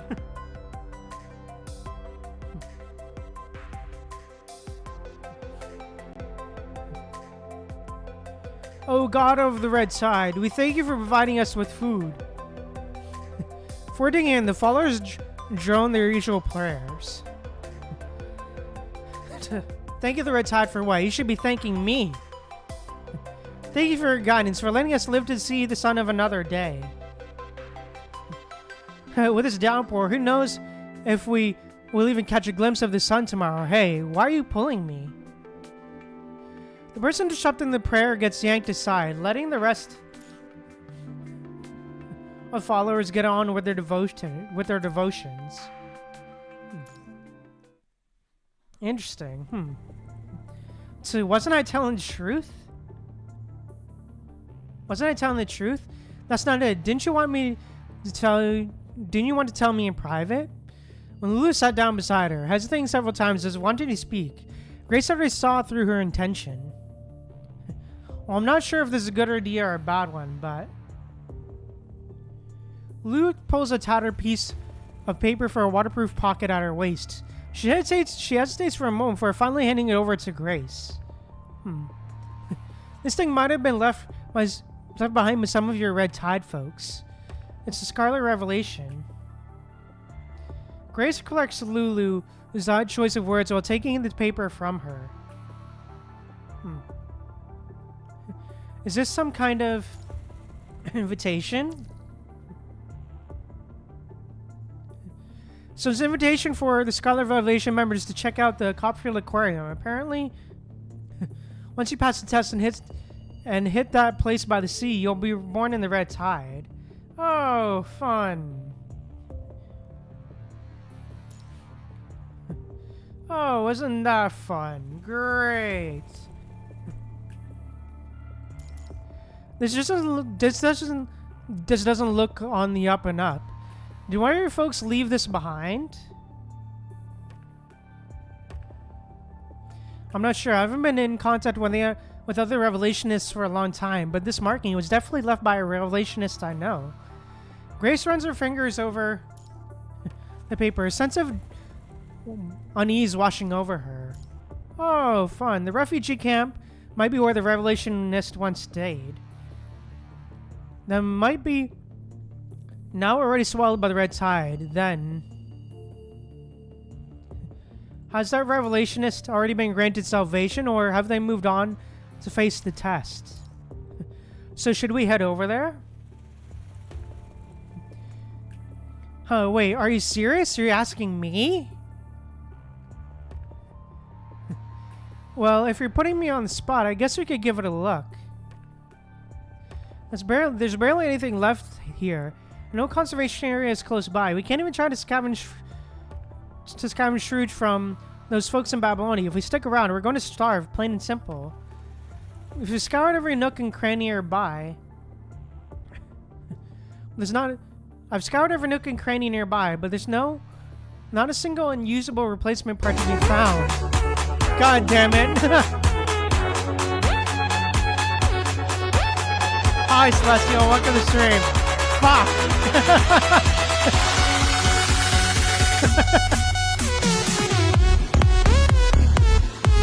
God damn it.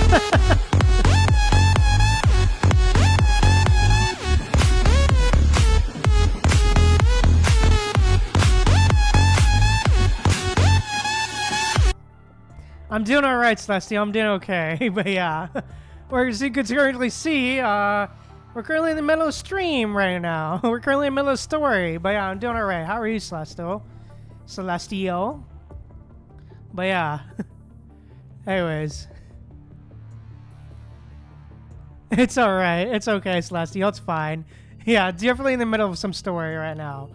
We basically finished the main story. I'm pretty sure of this chapter already. I'm pretty sure we're right in the middle of like a quote-unquote sort of epilogue, sort of, I guess. It's kind of where I put it. But yeah, we basically were able to save... To basically summarize what you missed, we basically were able to save everybody, everybody pitched in to save, to stop the sea from being infected from the Red Tide, including the Forsaken, and because we got to see Watanabe again. After a long time, we got to see Watanabe again. and because he helped out as well. But yeah, we ultimately saved him, and then yeah, power of friendship basically, yeah, and also like, yeah, wow, for real. Just the power of human spirit and unity, basically. And also Bianca being there in her new frame and all that stuff, but yeah. Anyways, yeah. But yeah, essentially we were able to like see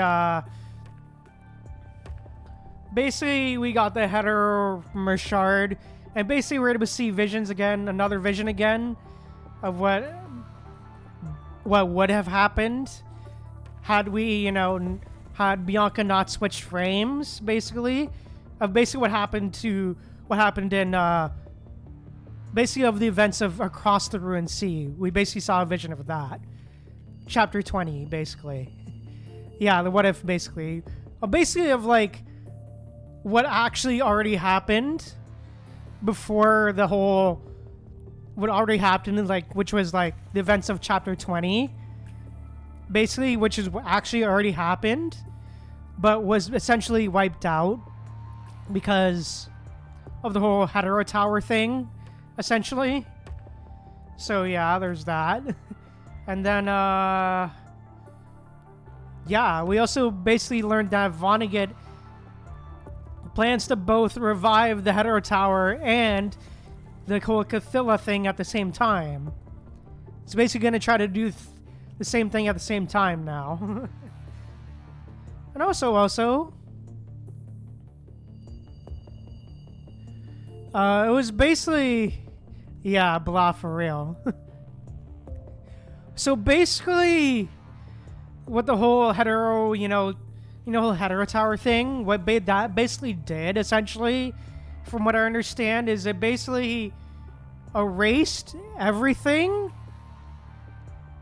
It basically erased what happened from before Lucia entered the tower, Lucia and the commandant entered the tower, to like after, Lee, till I believe until after like Lee got out, I believe everything from like Lee coming out of the tower to Lucia going into the tower is basically all gone. It's basically just been erased, essentially. And we're basically in a new timeline, essentially.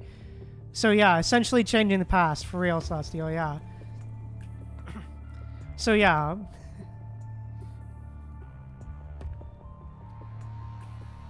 But yeah, yeah, it's kind of a new timeline, yeah. It's basically like a split timeline. I guess you could say it's more so of like a split timeline, I guess. In a sense, more so a split timeline. But yeah. That's the best way I can explain it, but yeah. Anyways. But we also, yeah. But also, we also got to see more of like Bianca's sort of past, I guess, and sort of like what Bianca was going through. We saw more of what Bianca was going through when she was, drowning and sort of like switching between, the Stigmata and Crepuscule frame. Yeah, Bianca was a troubled soul for real. It's alright, Celestial. Thank you, appreciate it. But yeah.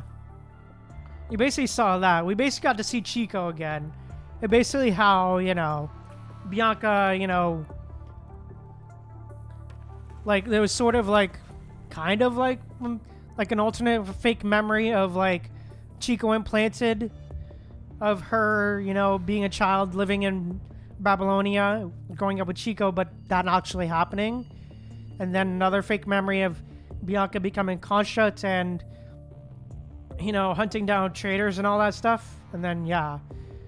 And then, of course, it loops all the way back around to Chico basically saying in, like, Bianca's consciousness being like, no, go ahead, go live your life. It's my time to die, essentially. Basically, essentially, yeah. And then now we're here with, and then, of course, that ended with Bianca waking up, like in the main story, like in the main story node that we went before. Story node we went before, but yeah. Then now, in this node, we're with the Scarlet Revelation. See what they're up to and what it seems like, what happened before they arrived at the. From what it seems, what happened before they arrived at the aquarium. Yeah, what they were doing before they arrived at the aquarium. But yeah, this is where we're currently at right now with this.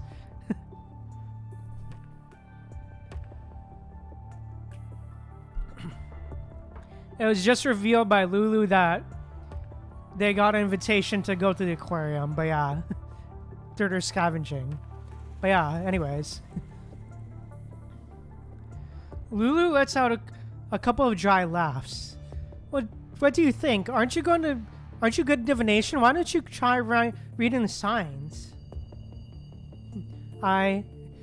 Grace nervously fiddles with her linen pouch, torn about doing another divination. Lately, every reading has been a bust. Oh, one more thing. Before she can finish speaking, a sharp pop cuts off the dim yellow light bulb inside the tent and dies. Grace jerks in surprise, the linen pouch slipping from her grasp. Room pebbles clatter across the ground, scattering into the shadows. Oh, fun. That's what I was getting at. When I got back, I saw the generator, which was working perfectly fine before, was trashed by the corrupted. I tried to fix it, but no dice. Once one of the screws is glowing red hot. One of the screws is glowing red hot. Looks like the camp is going to be off the grid from now on. Damn. Grace crouches low, her thoughts a jumbled mess. Okay, damn. Should they head for the coast and face whatever test comes their way? Hey, don't think you can sneak around in the dark stealing canned food, you brats. Smoker's booming voice cuts through the darkness. The tiny mouse-like rustling stops dead in its tracks. Damn. Stay away from the supply crates. Back off. Back up. Listen up. Those who steal food will never enter the red tide. And be reborn. No stealing meat cans and absolutely no stealing fruit cans. The scattered footsteps echo as the children jostle and shove each other, putting distance between themselves and the crates. Damn. Alright.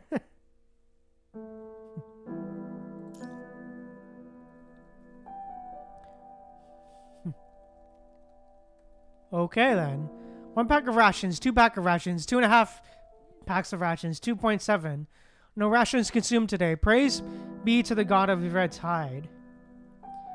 Shah. 4 cans, 4.5 cans. To use another third of a can to feed those insatiable locusts. Only 4 cans left, and the rain washed away all of our newly planted crops.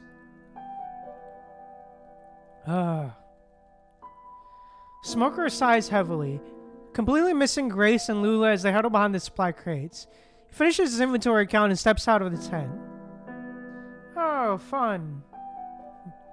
Should they go to the seaside? Grace fumbles around in the darkness and accidentally touches the first rune on the ground.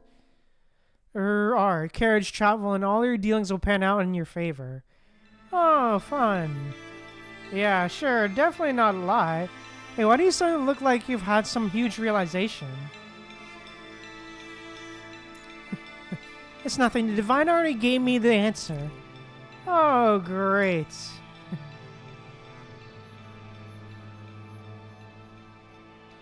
Grace lets out a huge sigh of relief, and the glow of the torch Lulu finally got lit. Grace gathers up all the room pebbles. Fine, whatever floats your boat. Damn, alright. Oh. Campfire flares back to life. Grace stands by the flames, facing her anxious followers, the faint light dancing in her eyes. Oh, fun. Everyone, God has shown us the path forward. I've just received new divine revelation. Thank goodness, Lady Revelationist. God has bestowed upon us a new test. In the firelight, the Scarlet Revelation emblem on the worn letter stands out prominently. She tosses the letter into the campfire just as the wind whips through the tent. The flames swallow the paper. The sparkling crimson embers, breaking free, suddenly shoot skyward. Was set out for the seaside to face this divine test. If we pass this test, we will enter rebirth.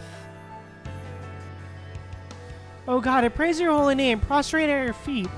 God shall create a paradise. God shall grant eternal life through the red tide. Prostrate on the ground, the followers murmur the doctrines of the Scarlet Revelation. Then with a flurry of activity, they start taking stock of their meager supplies, preparing for the journey ahead. Oh, fun. Grace stands in the center of the tent, her fingers idly toying with the linen pouch that holds her room pebbles. She simply doesn't dare perform another divination, fearing yet another unfavorable outcome. Oh, fun. She can only pin her hopes on what's to come. Our carriage travel and all your dealings will be in your favor. Oh, fun.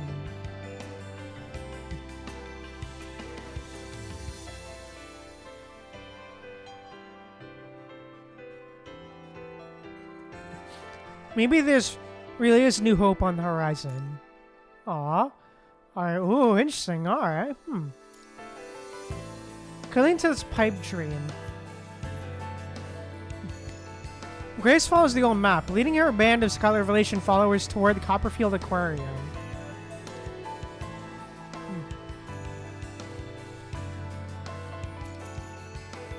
Oh, the music, dude. The place where people supposedly find rebirth.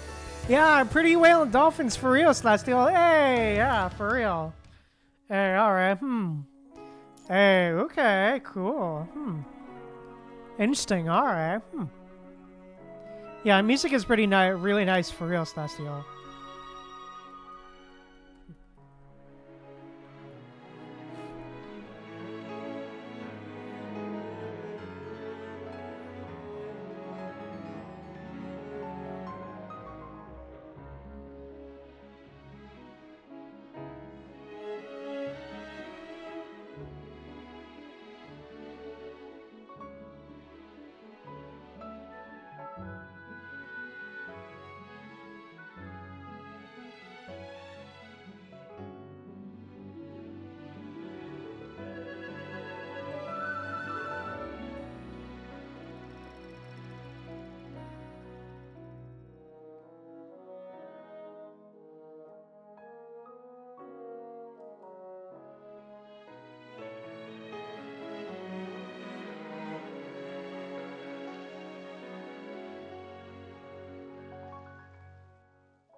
Alright.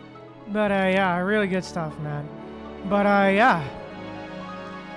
I think with that said, it's time for the final node of this time for the final story node of this chapter.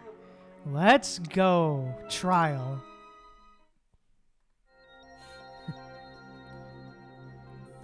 By the sea among the ruins.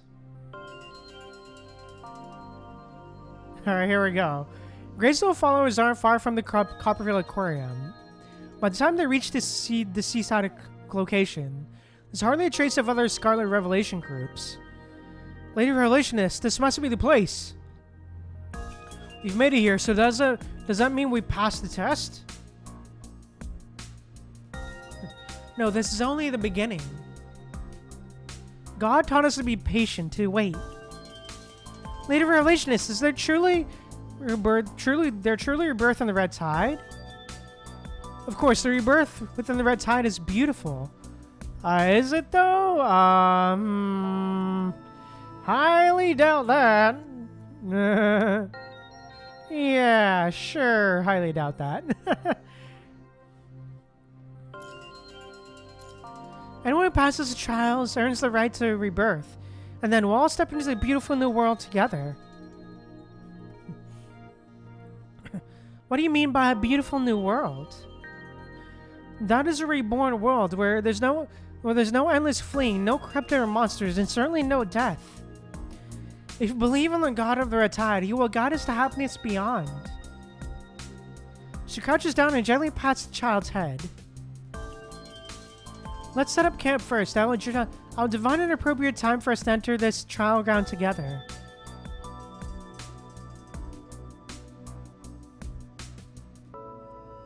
Damn.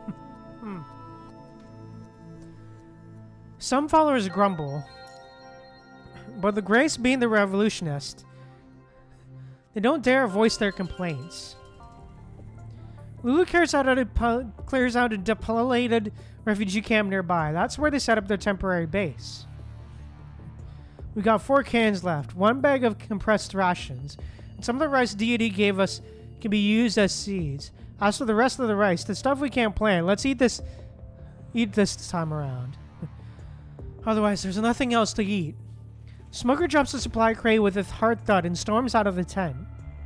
Damn. Well, looks like someone's losing their touch around here. Lulu whistles casually as she strolls past. They're just desperate for salvation, but something about it feels off to me. Grayson starts pulling rune pebbles out of her linen pouch, drawing them repeatedly for divination. But no matter how many times she tries, she just can't seem to get a single rune with a positive meaning. If this invitation is truly all for followers of the Scarlet Revelation, the other relationists will certainly answer the call. I couldn't care less about your Red Tide call, but I'm warning you, can't stay around here for too long. I checked the surrounding area this afternoon. This punching virus concentration around here is very high. I haven't located the source yet, but there are definitely corrupted nearby. It could be a widespread red tide. I can't rule that out. I almost forgot. That's what y'all came here for in the first place.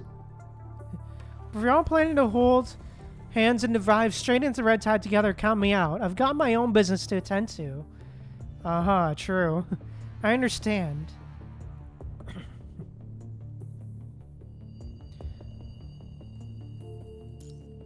Anyway, the ball's in your court. Lulu steps away from the camp. Oh, fun. The first day at camp. It's dead quiet except for the lone corrupted. For a lone corrupted that creeps up to the camp. Luckily, Lulu takes care of it with a single shot. Hey, alright.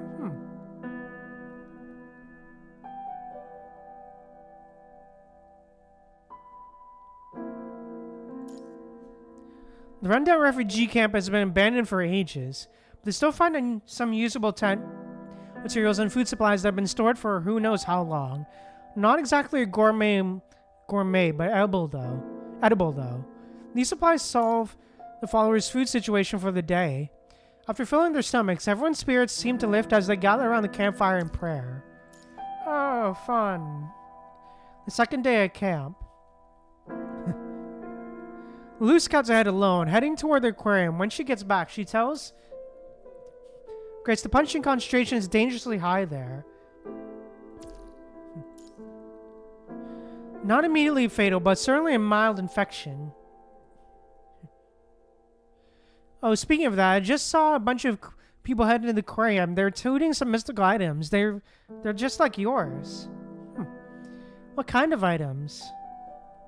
It looked like a flag that's seen better days, patched up countless times, sorts of stones dangling with dangling from the bottom.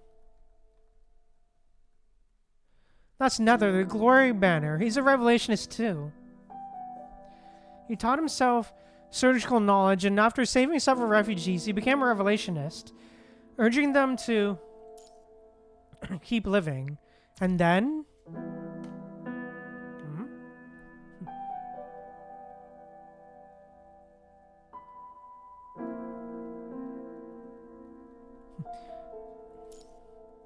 And then that's it. I watched them walk in, and I came back. You didn't seriously expect me to follow them in there and scout ahead for you, did you? Then they come back out? At least when I went back to check tonight, there were no footprints coming out. Thanks for your hard work, Lulu.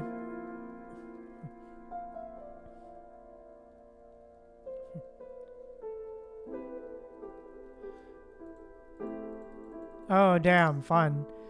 You should know with a single piece of my intel is used to fetch back in the day. Lulu rolls her eyes and leaves the tent. Oh, fun. Third day at camp.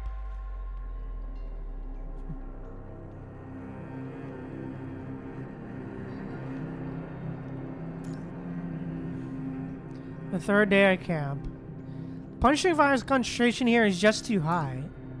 It's only been 3 days, but some people are already showing early signs of infection. Their skin is deteriorating and they're having hallucinations. We have no choice. Grace moves their camp further back, but decision meets with opposition from most of her followers. No revolutionist. We've already made it to the trial ground. If others get there first. I've never seen people so keen to rush to their own deaths. Damn, true. What if the divine realm of salvation has limited spaces? What if other people stop on those spots first and were left out in the cold? That's right, just yesterday. I overheard that woman say Revelationist Nether has already ushered his followers into the trial ground. What? They've already beaten us to it. The Revolutionists, please, take us to the trial ground. Take us to the trial ground. Silence, please. I fear your longing, everyone. But tell me, do you truly wish to cross into salvation burdened by sickness and suffering? The boisterous camp grows dead for a beat. We'll withdraw from the camp for now, but the moment divine whispers reveal the path, I will lead you there without delay. Oh, fun. Yeah, sure. Her followers grumble, but they go along with it. The camp picks up a spot where the punching virus isn't so thick in the air.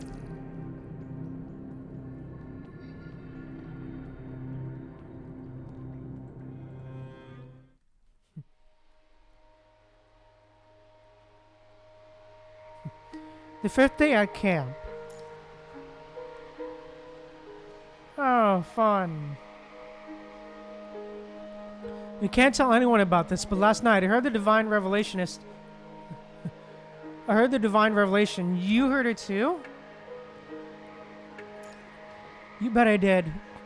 My devotion must have really hit home with the divine because I heard the sound of the tide. I left the camp, followed the sound, and then I saw Lord Nether, the glory banner. Well, you know what Lord Nether looks like? Of course I do. The last time Lady Grace brought us to meet up with Lord Nether's group. He spoke to me for a moment. There's no way I'd never forget what he looks like. What's the word this time? What did Lord Nether tell you?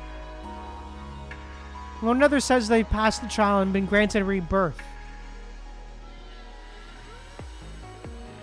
He told me if we step inside into the aquarium, God will take us under his wing, mercifully embracing us all. There, the line between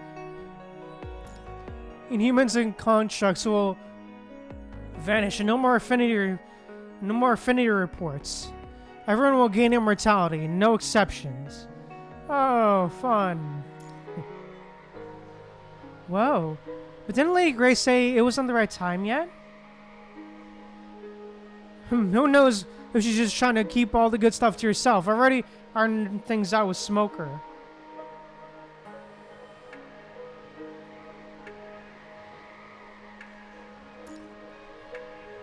Tomorrow night, the 7th day at camp. Smoker has vanished into thin air.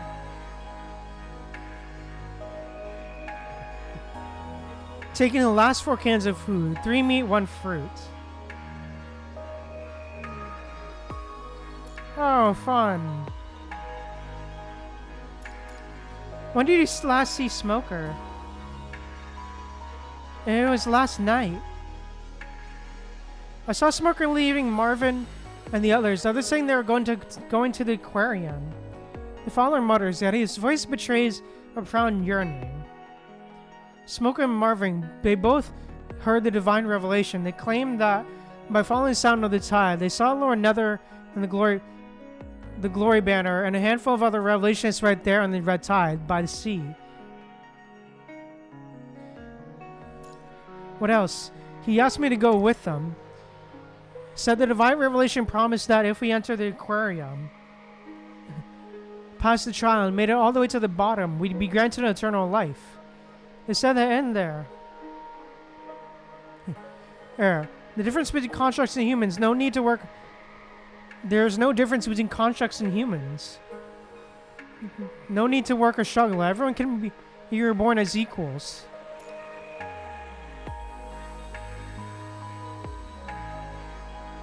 They said that in there. They said that in there. There's no difference between constructs and human. No need. Lady Grace, I'm thinking we can enter the aquarium. Oh, fun. Lady Grace absentmindedly shakes her linen pouch. Inside, room pebbles of various material cling against one another.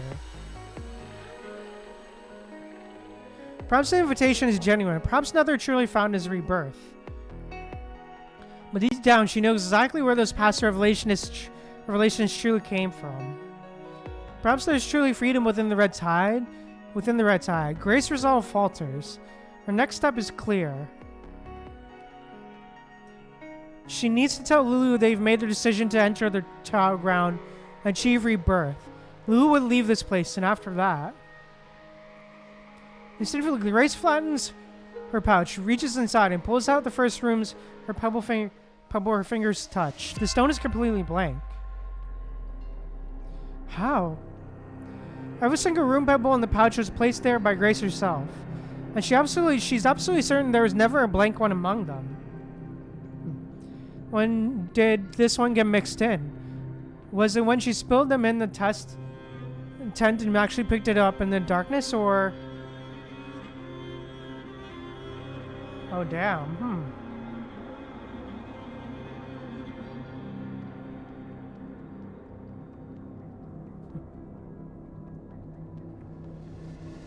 The blank rune, a symbol of fate.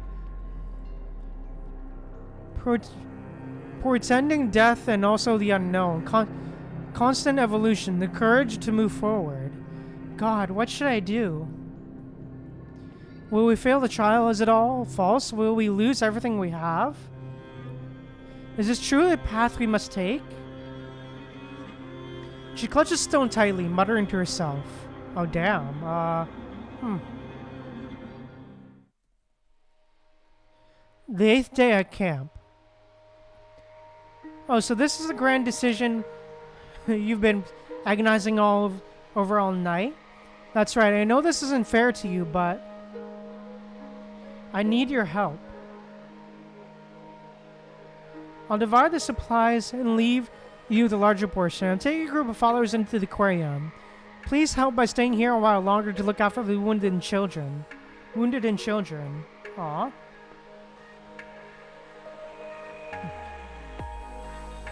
I just can't wrap my head around what you're thinking.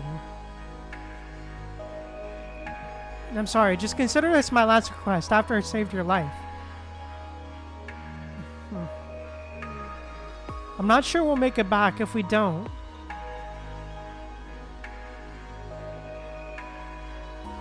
Please take care of the children.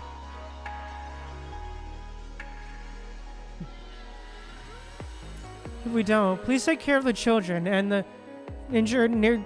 Take the children and injured to the nearest conservation area. After that, you're free as a bird. Fine, you win. You better come back in one piece. If those injured followers of yours are dead set on throwing themselves into the red tide, I won't be able to stop them. Damn. I'm counting on you. When are you off? Right now. Hey, isn't this way too fast? Open trial. It'll all work out for the best. Grace waves the crowbar in her hand, gathering her followers around her. We're about to step into the trial ground, where a trial begins.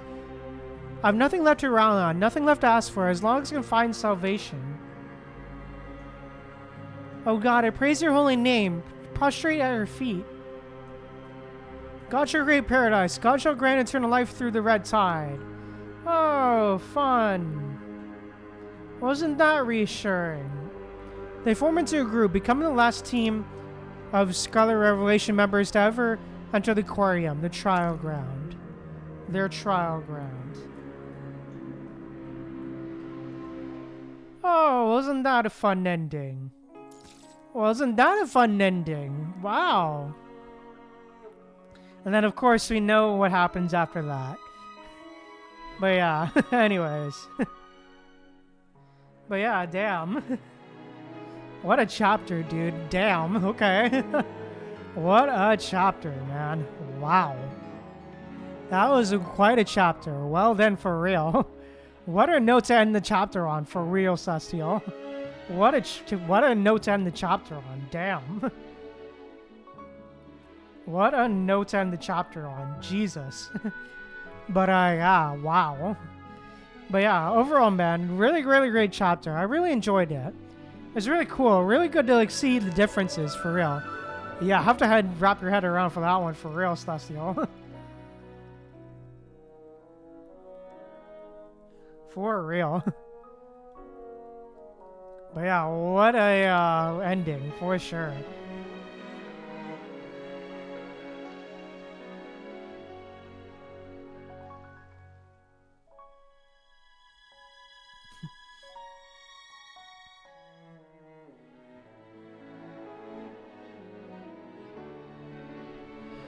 But yeah, overall, man. Wow, what a chapter, dude. It's really cool to like see the differences, you know, in this new like alternate timeline, I guess. But yeah, wow. But yeah, it's really good that Bianca is now able to have a new frame without any issues. Or at least any issues no more. We actually finally get a new permanent new frame for Bianca. But yeah. Anyways, that's really cool. It was really cool, like, to see the differences between Chapter 20, Across the Ruined Sea, and Chapter 35. You know, how she became a maiden as opposed to, you know, the other way around. But yeah. Anyways, yeah, great stuff, dude. I really enjoyed it. The music was great. It was a bit sad that we had to say goodbye to Chico again. But yeah, aside from that, man. That was great stuff, man. I really enjoyed that.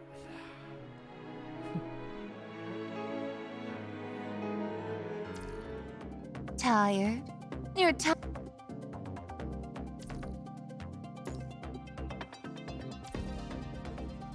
But yeah, wow. That was a lot. And man, what a patch, dude. Oh, man. What a patch. Wow. What a story.